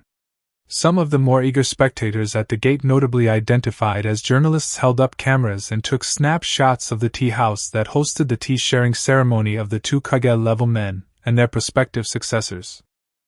The patrolling ninjas within the compound, a select few that had been specially appointed by the clan head, walked about the interior, keeping a wary eye at everything, including the 4 guards of the Kazekage. These shapeshifters were in their clan variation of the Dark Country Ninja combat uniform, a plain dark purple short-sleeved shirt, and pants that reached half of the calf to dark purple ninja sandals. They had on pitch black jounin flak jackets with a clear white kanji for darkness on their backs and pansasenshi on their right chests, their height proudly displayed on their foreheads, and they all grasped their respective weapons though while still in their sheaths. The style of the uniform varied from person to sometimes even gender, but it stuck to the combined color code of their clan and their country, black and purple. The compound was empty, besides the respective guards, at the moment. It might have inconvenienced most of those that lived in the main compound, but it was a sacrifice they willingly made for their leader. A full hour later, both Kages left the house and stood at the entrance. Naruto's eyes closed, turning up into a smile as he raised a thick rolled-up scroll. The crowd erupted into rancorous cheers, hooting and whooping at the alliance of the 2 villages. Naruto handed the alliance to Sueki, who would make a perfect copy of it to be given to the Kazekage that very evening. He turned to the man and shook his hand again, using their left hands. He said quietly, to the older shinobi, "Let us have a long and prosperous alliance, Lord Tetsuyo." An unseen smile ghosted over the Kazekage's lips as he shook his now comrade's hand, patting it with his other hand. He replied just as privately, "Yes, and let peace reign between both of our homes." The deal was that Darkness would give Sand a 10 billion ryu loan to build their fervently planned farm along the border between Suna and the Dark Country. Naruto would provide farmers to teach the Sand people how to fully prepare and maintain their farm, come to their aid when there hasn't been enough rain for the crops. In return, Suna would use a portion of their loanate portion. Both leaders agreed to add to discover the oil fields and coal mines speckled around Sunagakure and pump oil, which would be sent to Darkness to be distilled. The subdivisions of the distilled oil would have a fixed price, like petroleum was 1,000 ryu per barrel, and then the barrels dark distilled would be split between both nations. Suna would sell to whoever it wanted to sell to, and the same for Naruto's country, using their unallied trade agreements with close to half of the continent. All of the profit was recorded and gathered, whereupon Darkness would get a clear 60% and 40% for Suna, which was because the 10% attached to the dark profit was going to Suna, slowly repaying their loan. Until the 10 billion was fully paid, then the sharing ratio would be split evenly, 50-50. Darkness had a 20% stake in the Suna farm, but majority of the power concerning the crops and the produce would be on the Sand Village, even if the farm was very well near Dark Country's border. It wasn't that Naruto would give Suna the 10 billion right away, he didn't have that money yet, so they agreed on 500 million ryu per year. The coal too was among the things Suna would regularly send to Darkness to cover the loan. Naruto would deploy some builders and ninjas to study the terrain of Suna and construct houses for the Sand Village, and Tetsuya would send sand tailors and ninjas to Dark to make the Sunagakure brand of durable clothing and footwear. The Sand would also regularly train Naruto's ninjas in the desert to get the Dark assassins more accustomed to fighting in unusual and detrimental environment. The Kazekage refused to share the secrets to the puppet arts, and Naruto refused to share his country's assassination techniques. Medicinal herbs and medics would be sent to Darkness from time to time, and in return, Naruto would add Sunagakure to the Pansasenshi food delivery route, though the price would be a little bit higher than if the delivery was within the country, for obvious reasons. So that the clan of shapeshifters didn't perish on their way to the village, a tarred road was to be built, and there will be escorts. Joint missions would be done from time to time to increase the camaraderie between the two close villages, and shops would be set up in both places. A communication tower was going to be built in both locations to facilitate the transfer of information. The engineers of the two ninja nations were going to research ways for them to transfer funds through a wire. At the pervious pleading of the Chuenku clan head, Naruto suggested to Tetsuya that they establish theater plays and opera houses where Sand citizens and Dark citizens, though mainly people from the Ink clan, would perform plays. There really wasn't any point to this, but Tetsuya agreed to it because it would take down the stereotype that people of the Sand all had sticks up their asses.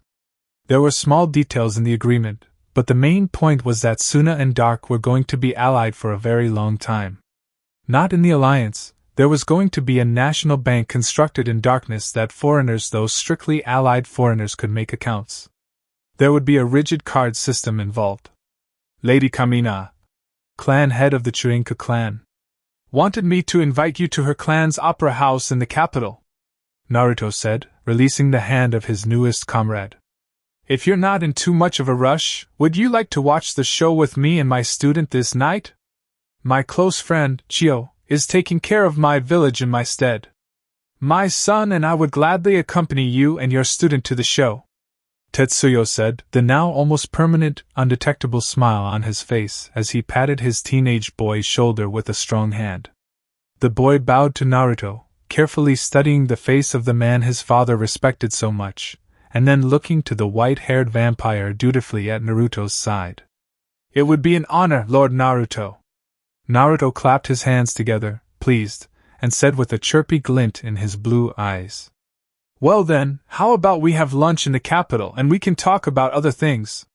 Sounds good, Tetsuya said, and they turned, only to stop when one of his guards steadily marched up to them. What is it, Tsukabi? The Sand Kunoichi named Tsukabi didn't look to her Kage but stared straight at Naruto, who held his pleasantly glittering eyes at her approach, not giving away anything. She stopped at the foot of the short stairs leading up to the tea house, her hands to her sides and her eyes blank of emotion. Naruto's right eyebrow twitched. The roots of the great tree. The masked blonde's head slightly tilted to the side as he observed her. I have a message for you, Lord Naruto. From who? The woman licked her lips. From the roots of the great tree. The man felt another twitch of his eyebrow. Last time we met I did not give you prior warning before I destroyed what you loved, she said, referring to how Kenzo almost tore Amigakure to irreversible pieces with the internal war between the Akatsuki and the Amikage loyalists. Now, as it has been in the past, all the cards are in my hands. The roots of the great tree are stronger than it has ever been and is getting stronger than anything you will ever be. The woman paused when she felt the clan head for the Panther clan near her from behind, but the man stopped a good 20 feet away at the small shake of the leader of Darkness's head. She continued as the man looked back down at her, his reflective crystal blue eyes emotionless, even as ominous shadows gathered over his face. I will give you one last chance, Ghost, to redeem yourself and save those you love. One chance to stop the bloodshed of your precious people and your precious allies. The woman took off her Suna flak jacket, showing that she had on a row of explosives on her chest. She discarded her Suna hideout to show a powerful explosive tag secured to her forehead. The leader of the dark only looked on with darkening eyes. He pushed Sueki behind him, and the Kazakage nudged his son behind him as well. Submit darkness, all its treasures and all its resources to the leaf, and you will save yourself and your people from the calamity I will bring you. Naruto remained silent, and the woman finished the last line of Danzo's message. I am the author of death, and you, ghost, are merely a side character. In the grander scheme of things I am the king, and you are less than a pawn. Now tell me your answer. Naruto, in a display of speed that caught the clan of Panthers by surprise, bolted down in an arc of fast, blazing white lightning, flashed before the woman, exuding choking black smoke and overpowering waves, jammed his right hand into the root Kunoichi's mouth, holding her up off the ground by her lower jaw and glaring death into her eyes. Aok! White foam poured out of her mouth. Naruto spat out a harsh curse. A scream ripped through the air. The suicide bombs went off. And that concludes part 1 of this story. Thank you for spending your time here at Ichiraku Ramen and listening all the way to the end. Your support helps keep these stories alive and allows the shinobi world to continue through new adventures and alternate timelines. If you enjoyed Silent Night, don't forget to like the video, subscribe to the channel, and turn on notifications so you don't miss future stories. Once again, full credit goes to Foy the Snooze Button, the original writer of this story. If you would like to read the original version, you can find the link to the story in the description below. Let me know in the comments what story you would like to hear next. Until the next time, stay safe, and I'll see you again at Ichiraku Ramen.